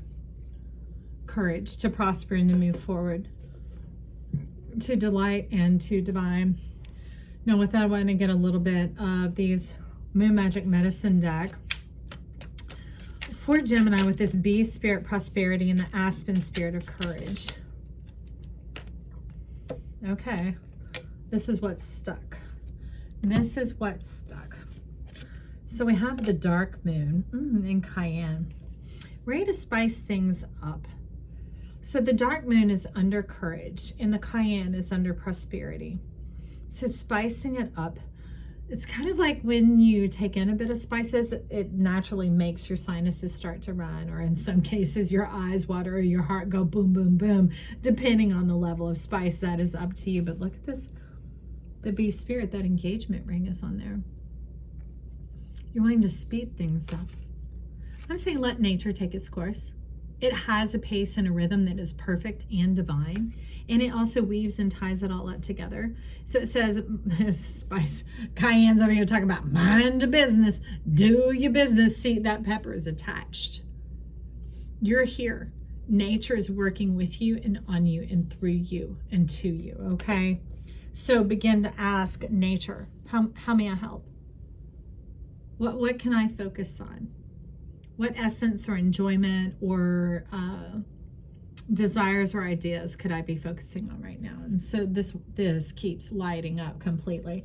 So let's find out about that for Gemini in this synchronization, which you keep missing the alignment part. Let's talk about the alignment because you're hanging here fully primed and divine. For what? Let's do that. How about that, Gemini? Let's find out what's coming in for Gemini. This spicy prosperity, this deliciousness. I mean, there is pollination and promise on the horizon. And that's some orange. That's talking about some pumpkin spirit, some pumpkin spice. You got some pumpkin spice that you like. You're like, I do. These flip themselves over. Okay. So over here, what would be flow? We have excessive striving, arrogance, imbalance, foolishness, failure, and languishing. So it's talking about when you begin to get ahead of yourself, or you get out of your lane and you start trying to do God's job, self's job, nature's job, that it puts brakes on everything. And it can also break things. It can cause things to leak where they're wanting to flow. And then that just begins to go all along your pathway, and it takes you forever to get to your destination. Cayenne's talking about hang in there. Hang in there, friend, because that's not what it's meant to be. It's meant to experience living union. That's what is happening here. Your union with your nature, that life loves you and is working out on your behalf. Unseen powers, which is nature itself, and happily ever after. That's what it is, truly. But this bit of trying to have a hand in it and make things happen is what caused it to tilt over into that imbalance and the expensiveness going in. So here we have gateway. This came in flipped over and upside down, talking about quick step, integrate, steadfast haste, accelerate growth, and self-deception. So the self-deception is believing that you could have a hand in any of that, because that hand actually then becomes the snag, the thing that can cause it to abort, to thwart, to be thrown off, to go to someone else's mailbox. All right, when instead it's meaning to come in as the gateway. But that's being closed-minded to how these miracles and this abundance can happen. They want you to open up to it. That does away with the snag. Doing away with the resistance and the insistence does away with the snag, Gemini. And let's see what it affords you, okay? This hanging on the vine and coming out right on time, pure, perfect connection, has to do with new horizons, exposed contemplation, review, examine, non-action, transform. Transform into being a recipient of life's love. That is your part. That is your part in this prosperity. You are not the bee. You are not the flower. You are the recipient. You are the one along for the ride. The ride of your life, the thrill ride. It's not just the observer of like, well, I just have to sit here and watch life pass me by. Psst. Life, you're in the throes, you're in the midst of it, but you're in the prime seats. What are those? The press box seats going on here. I mean, the comfort of your own self, of your own home, flying about, enjoying that goldness, delicious life, and seeing how nature works. You get to witness how nature works. And that also means to my heart that you'll be able to tell about it. It's not about living to tell. You're telling to live. You're telling how life operates because you're living it. You're living it as the observer, the one that's being carried about and witnessing what is happening here. And that breaks into an abundance and a profusion of this goldness oil, this anointing. Okay, that's what they're talking about. Your gift is not, it's enough in and of its own. But the anointing of it is what makes it miraculous. I see Odin over here in his goldness self. It's the blessing. It makes it miraculous. And that drives you wild. That is why it's in the fullness of your heart. That's why nature is saying, let us do this. We're not doing it the normal way, the man's way, the whatever. You're going to learn and understand the systems of how nature operates. And that's how you will unveil and unleash and unlock the realm of miracles. New discoveries, new ideas, new momentum. That momentum is the beat of your heart, and it's not one that speeds up. It's one that has a time and a measure and a rhythm to it. We could say predictable, but it's not. It's follow alongable. It's a thing that people can grasp and they can tune into and that they can enjoy and that they can experience. Here's a little bee. It's just, and I'm on the second floor, y'all. I love that. I love that. This is amazing, Gemini. Alignment, synchronized. It's a love for all time. Extremes and assessing.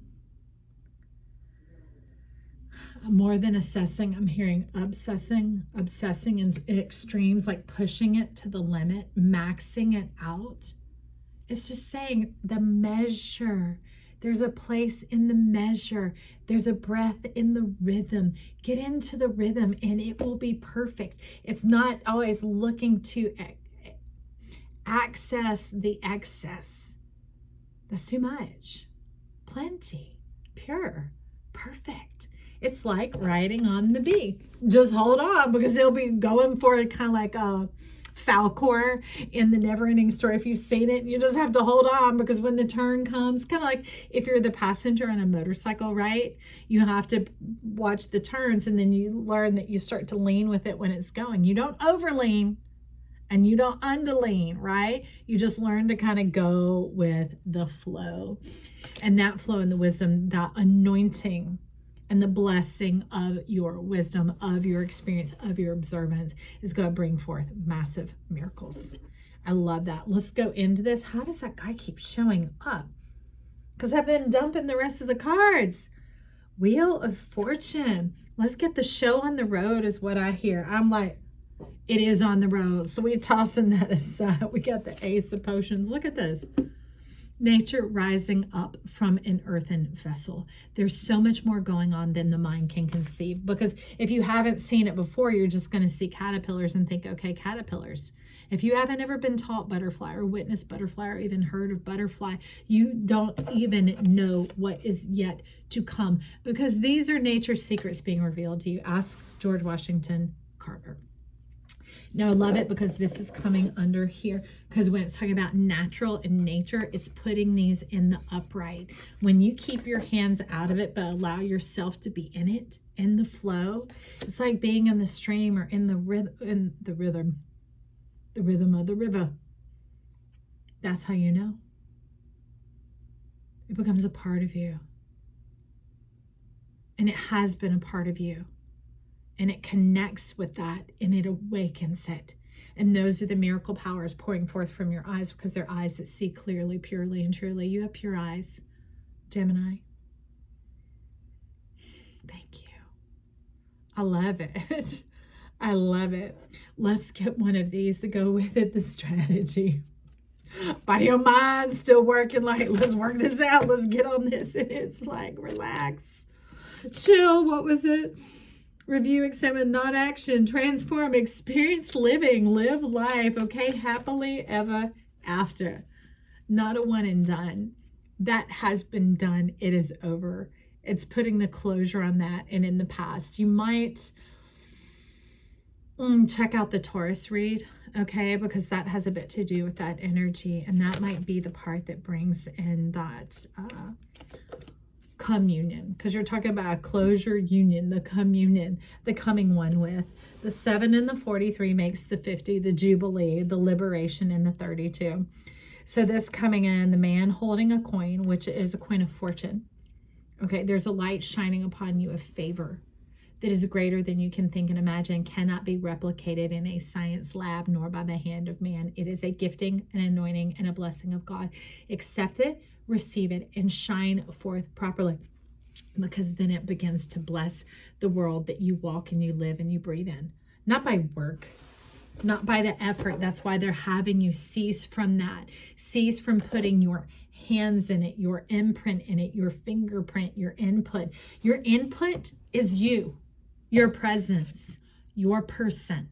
You're going about in the comings and goings and doings of nature. Nature being restored, because the human coming along with it makes it human nature, supernatural. The supernatural experiences begin to come into this place, and nature is restored for all humankind, thrusting open the door to spirit, the greatest miracle of all, one that avails itself to all.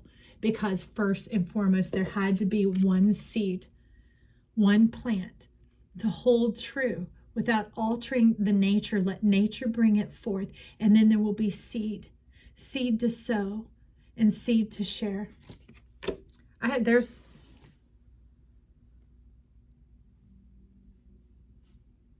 plenty.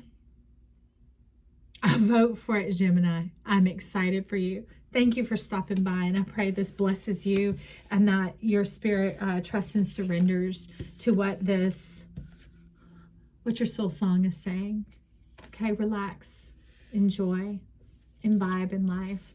And let's see what happens. You can leave comments down below and let me know as the miracles start popping and showing up, and you'll be like, oh, I didn't know the seed would do that. Oh, thank you for bringing me along.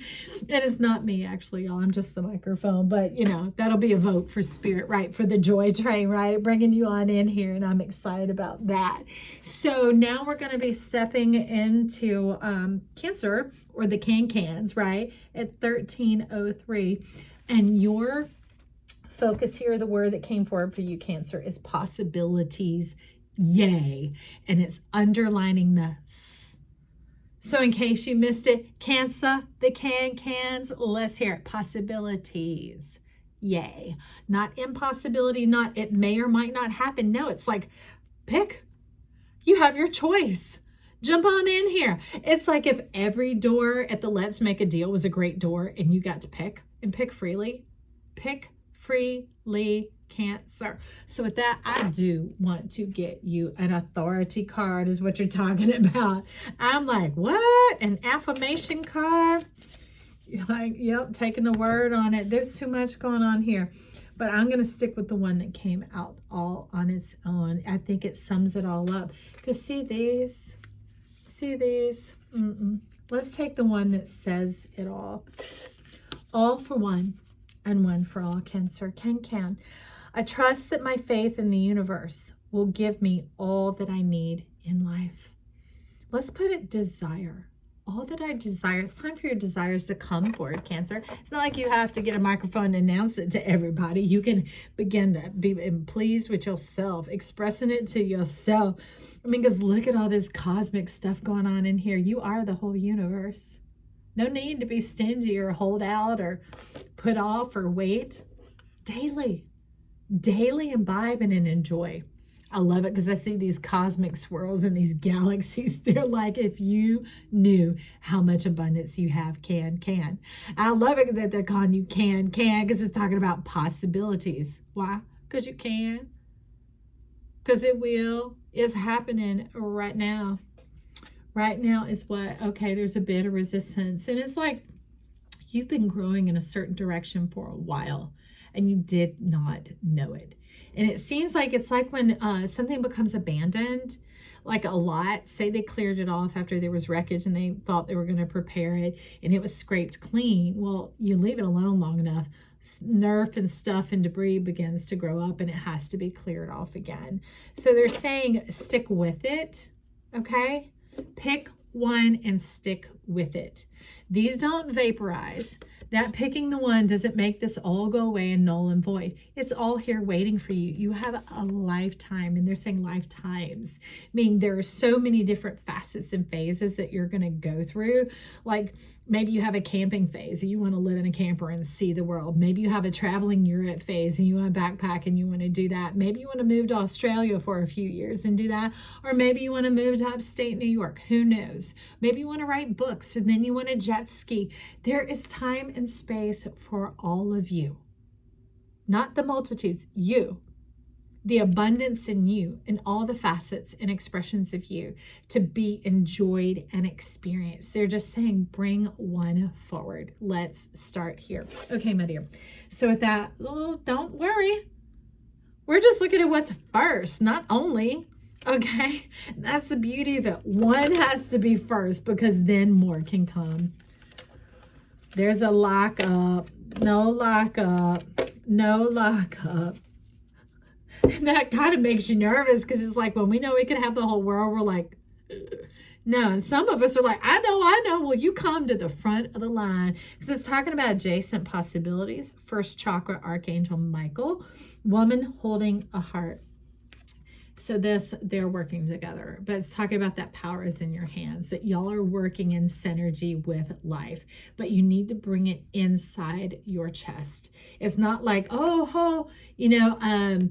out for the whole world to see, hoping that something comes along, drops a few coins in your beggar's cup, and that then you can have all of this.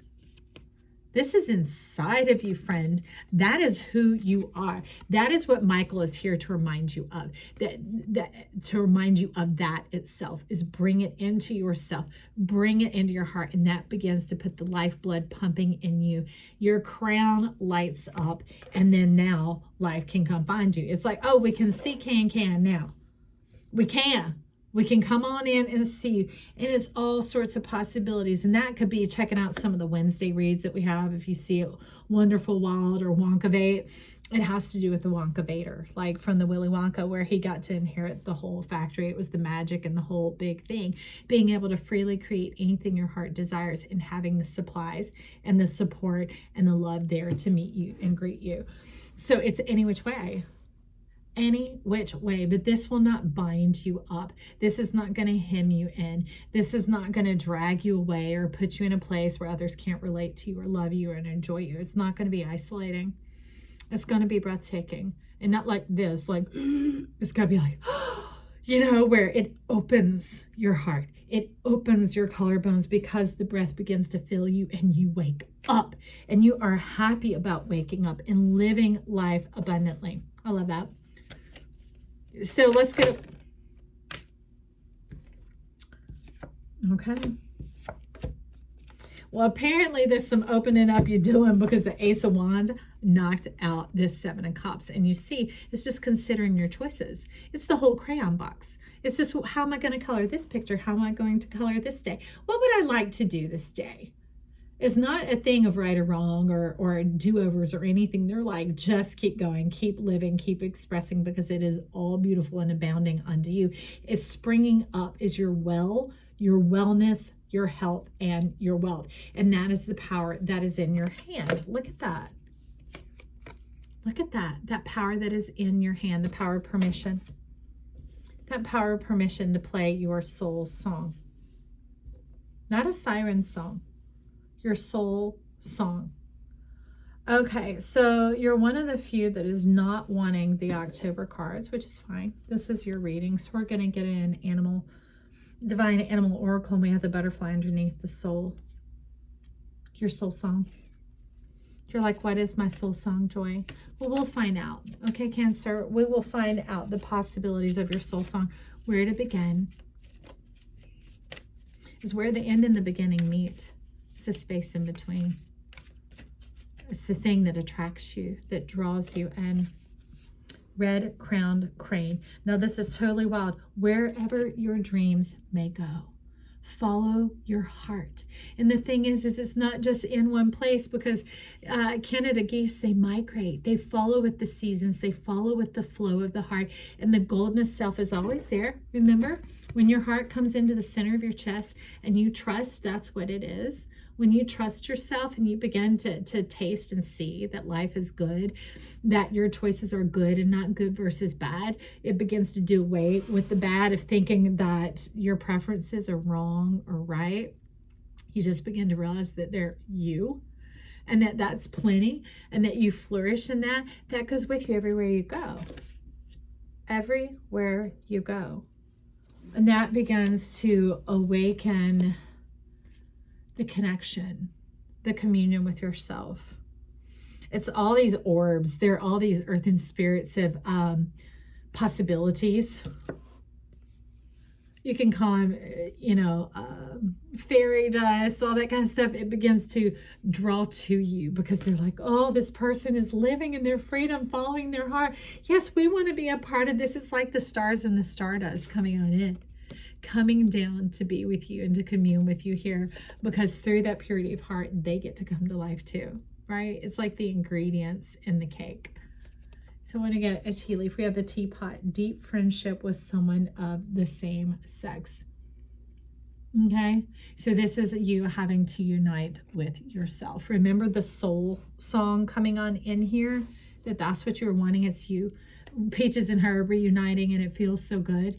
When we begin to give ourselves permission to celebrate who we are and to follow our own heartbeat, our own rhythm, our own dance. Who had the dance? You might check out Taurus about that. Then that's us reuniting with ourselves. That's the fullness of our power. It's not just the earthen way of living through futility and vanity, where we work and it gets spent. We work and it gets spent. We get work and it gets spilled. It gets calendar turns. It passes away. No, this is a perpetuation. It's kind of like they have some of those desktop, I say intrigues, toys, like you start the one ball clacking and the balls will just keep clacking, the perpetual motion. It puts it in motion. Once your heart goes in place, it puts it in motion. That is the signal to life that you are ready to live. I absolutely love that, Cancer. You are ready to live. Can, possibilities. Yay! That's what I'm saying for you. All right, Cancer, thank you for stopping by. I'm so glad you're here, and I look forward to hearing about these blessings in your life as they unfold. If you haven't already, you can check out the beginning of the read where Chiron brought in the information of the overview of what is coming in for everybody. This is just even more specific for what you are seeking to know about the cans, okay? So now we're going to step into Leo at 23:17, and Leo, your word or words here is harnessing aim. Harnessing aim for Leo, and you're wanting to start with the True Heart Tarot. How does Leo harness its aim in this October and beyond season, this time of manifesting and realization? Okay, the realization, I see it. You're trying, you're turning over stones, looking for like the golden egg is kind of what I hear. Harnessing aim. Leo harnessing their aim. We're going to start here. We're just going to make the cut. So the one that's all by itself, you're like, King of Wands. Yes, that is me. I am the entertainer. What are you entertaining? Let me take a closer look at this, Leo. What is Leo entertaining? Something has caught your fancy. It's caught your nose, your somatic. You're like, you're following your essence. And you've stood up from your throne. You've risen from your throne. And your soul and your spark are rejoicing. The sun is shining even in the dark.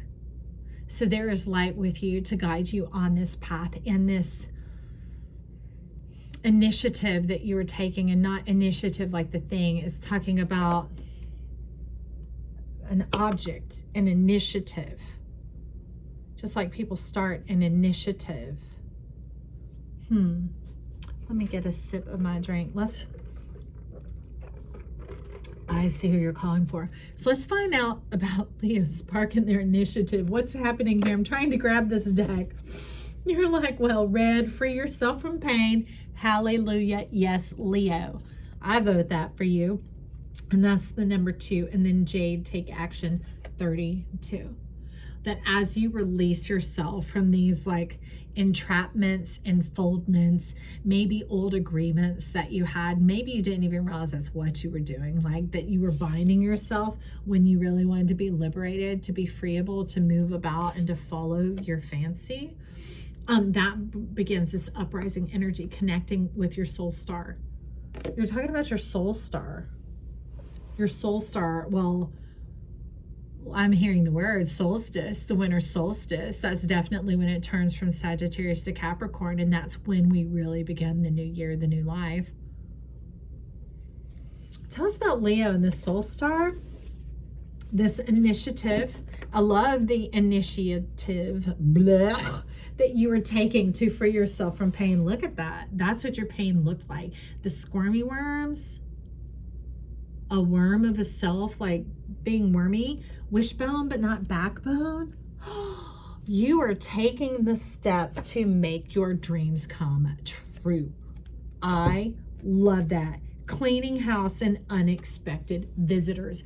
You are letting the joy of life come in and come find you. Because see, it goes from this old childhood fantasy that's just cleaning out the old childish things and maybe the immaturity of wishing on a star. Not that that's wrong, because y'all, I sit out there under the stars every morning and I sit there and I think with them. But it's that thing of like, what is the connection? How does it all come together? How does it come about? And they're talking about invite this energy in. Invite this towards you. So you've been through a full cycle of wisdom, and maybe it's about in this time that things will start to, I'm going to put this here. Let me set these up. I want to know more before I keep speaking. We tossing away the clean house. Why? Because we're cleaning it. We're doing away with childish things, and we're stepping into the power of our permission, our authority and power, our ability to afford our dreams. So that has a lot to do with not just the mind, but the money as well. Your currency, what you're thinking about. Where before, when your butt was stuck to the chair, it was glued down like a Hyde's butt in that 70s. So you're freed now, you're liberated from that, and you're able to follow, because your throne has to do with more of honoring your heart. In came deep knowing. Okay? And underneath it was this dry desert.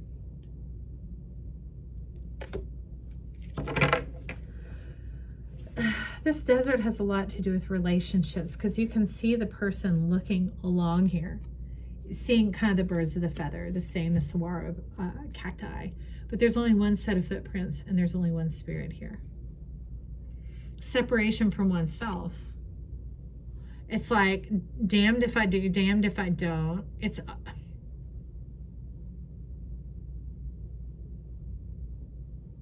thinking, surely it's not possible. How could it be? I've waited all this time. I've looked all this time. I've searched all this time, but there is this deep knowing abiding in you. And that's why you have risen from the throne at all cost. And you're willing to pay the cost, which there isn't any to pay. This was the payment. Rising up. The payment is your presence. Your presence in the storybook of your life. Not the fairy tale, not the fable. We have cleaned that out. We're talking about the true story. We're talking about your autobiography. And you know what? You need some characters in there. No more being alone. It's almost like the unexpected visitors is the invitation to step out into your world. Step out into your world. They're like, come on in, come on down. The wisteria. I remember the area where I lived when I went to college, that it was very hot there. But in the springtime, when the wisterias start to bloom, the fragrance, it would climb so high in the trees that it would make this like tunnel of fragrance. And I would get in my car and I would go out just to drive down and experience that fragrance. Windows open, music blasting, letting it inundate my soul, letting it nourish and nurture me, doing away with the dry desert. Your permission to be united. Your permission for your dreams to be granted. Okay, I saw that. Right when I thought we were done, in came the thinker. We were wanting to know some of the how. Well, how's more up to nature, but we do hear there's a message in a bottle. So let me see something that is bottle-like around here. The water, the water, the water. Okay, so we're going to get into here. Okay, woman holding a coin. Now, for some of you, this prosperity and abundance showing up, some of you, it's going to be a gift. Now, this is some of that wisteria energy coming on in, and I ain't saying that word. Female reproductive stimulatory part, that's some of what's coming on in here, is getting yourself excited. You're like, how? Let yourself be excited. I mean, you are the King of Wands.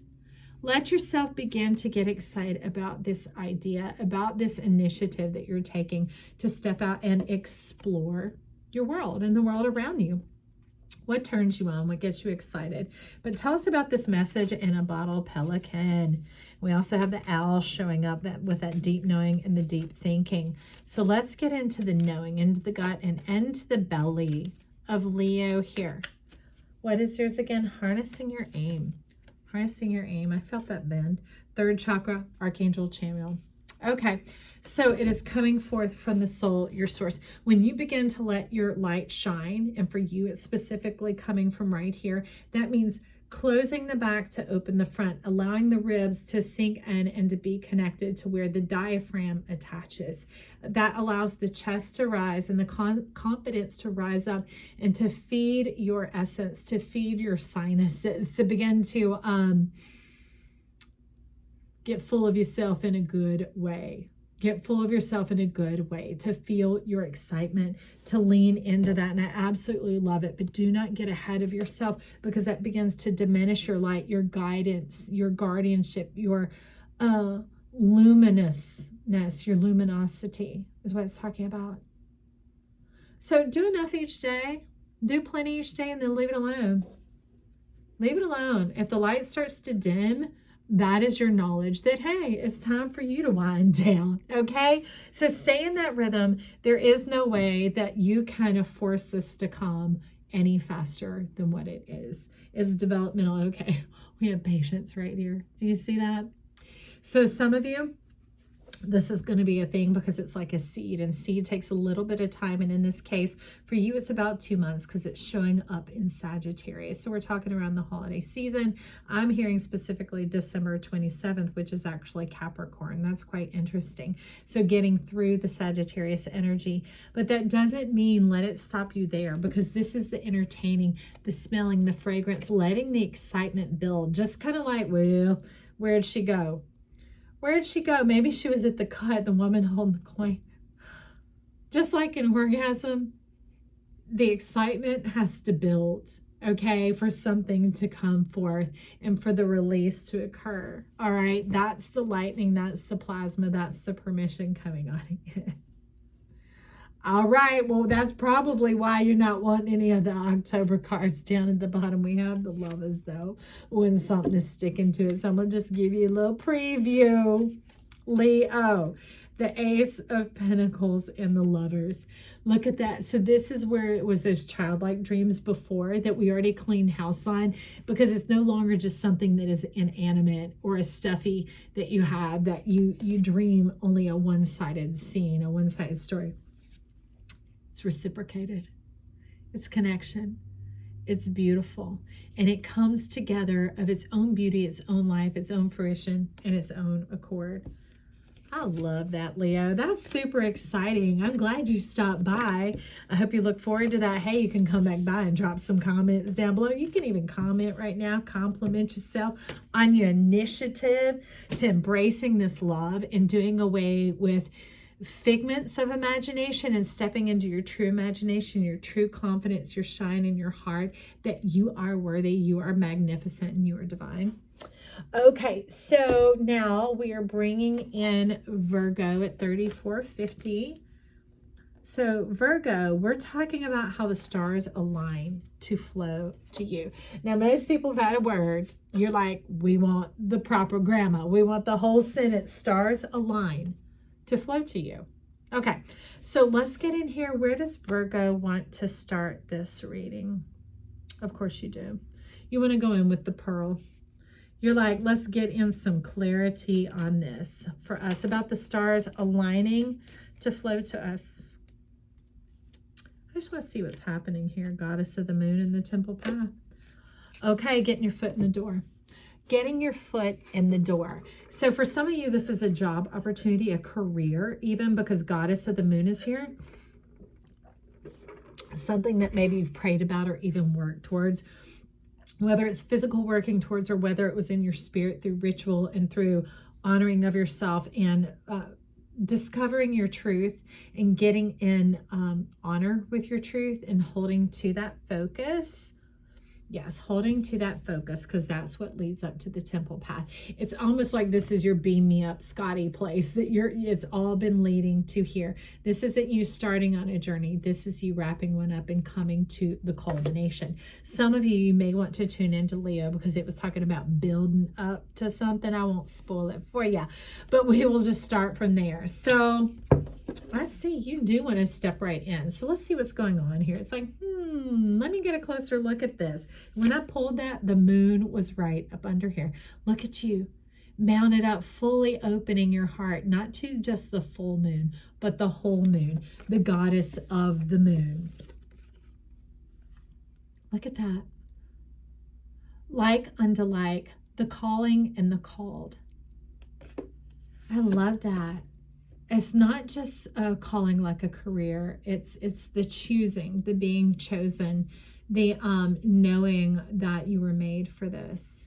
Whatever this is, you still like, down here at the bottom. Let's see, what is Virgo made for? This Temple Path, the orbs, the golden, the ideas coming on in, the creativity, the creative unlocking of what? Of what? What is Virgo unlocking here? And you're like, set that aside for a moment because I will tell you when you get over here. A couple things didn't want to come on up. Hummingbird spirit of joy. So you're unlocking joy, truth, retreat, and purity with what? Healing. Okay. Virgo, healing of your nature. Look at this. You want to live every day of your life to the richest and to the full. Not going into the hibernating, not going into the gorging, not this waxing and waning of like the stages of the moon. This is kind of like you saying, I want to be the goddess of the moon or in union with the goddess of the moon, because that goes into supernatural. It goes into not going against nature, but nature has these little secret segues that you're able to part into a whole new world where kind of like here. Creatures are creators coming into this abundance of what? Joy, that sweet nectar of life, daily abundance, the truth and the connection with your spirit, honoring and reverencing your spirit, that is your power, is what you're showing me, Virgo. Let me move these out of the way. We got all we need from that. Spirit guardian of winter, the retreat, that taking this time, instead of having to hibernate or hermit or hide out, you just get to retreat. See, it's all goldness and warm. It's got the warmth of the fire. It's not having to build up all this excessiveness in order to burn off your own self and live off your own self. This is about connection, hearth and home. It's about a beautiful place where you can go and get that connection of coziness with a new spirit, comfort, peace. Unicorn purity shows up with that. Okay, so I see some magic on the way for you as how this is going to come about, because some of you, it's the acquiring of a home or a retreat, a place that is offered to you, either free of charge or given unto you into your name, into your pocketbook, into your key holder. Life wants to afford you this privilege. And let's do away with privilege being a curse word. As kind of something, at least in America, where it's seen as like uppity or haughty, when that's not true. It's humble. Humble yourself, meaning know who you are and what you're here for. And when this is offered, receive it. Receive it joyously and with gladness and satisfaction, just as if you were the one. This is spirit offering it to you. Do you see? That's the truth. And it's true when it's integrity, because just as you would offer it to somebody and hope that they receive it, with joy, with thanks, and not thanks like, oh, you're so great, but like, the receptivity of the heart, like, oh, sure, thank you. Wow. Knowing that it wasn't just the gift is enfolded in the gift. The nectar is tucked down in there, the sweetness that comes forward, like the books that you write or the rest that comes into your soul, so that when you come out of this little bit of winter, you are this glowing, magical being here, bringing all the sparks of life with you wherever you go, just like Jack did. Look at that. Look at the harvest, the pumpkins, the pumpkin on the vine. Let's see what else there might be. Okay, so there's a little bit of fear going on here because it's leaning into the one card. Fear of the reflecting pool in the stillness. See that the image, the reflection is a swan. Wanting to know about the lover. A little bit of fear of the love, either obligation or retribution or possible loss. But see, wherever the head goes, the body will follow. Wherever your mind goes, that you force your feet to live that existence. They're talking about, see this as the stillness of the cosmic waters. Pure reflection. So where's the cosmic? Where's the cosmic?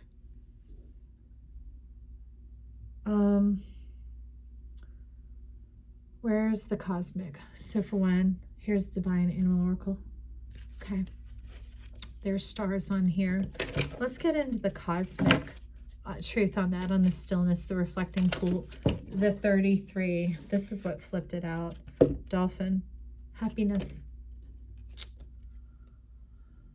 Virgo, your happiness is important. Going from the Virgin to the Empress, the one expecting, the one that is fulfilled and satisfying and bringing forth fruit. You are worthy. You are worthy, child and friend, because that you're expecting is that childlike wonder. It is that thing that transforms the world for all of us. That as your joy is made full, our joy is made full. That's the truth of it. That is the truth. And you are one of a kind. You're from a whole different realm. But heaven and nature rejoice in your bounty and in your beauty. Man or woman, beauty is that integrity. Same on the inside as the outside. And just as you are abundant in giving and loving and devoted, let life love you. Receive what they are offering and what they serve to you. Appreciate it. You know, take care of it. Let them take care of you.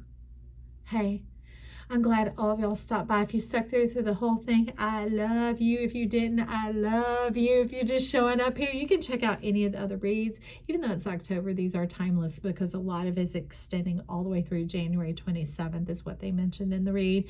If you need refreshing or whatever else, stop back by. Make sure that you click the like button if you found that you like something here, or you could click the subscribe and check out the channel. Everything else is going on around here. They will let you know when it comes out. Hey, I want you to know I love you, and let's see what is here at the top. Pleasure with a close friend, and I have to agree, it's been a pleasure spending this time with you. I'm Joy. Hey, talk soon. I love you. Bye.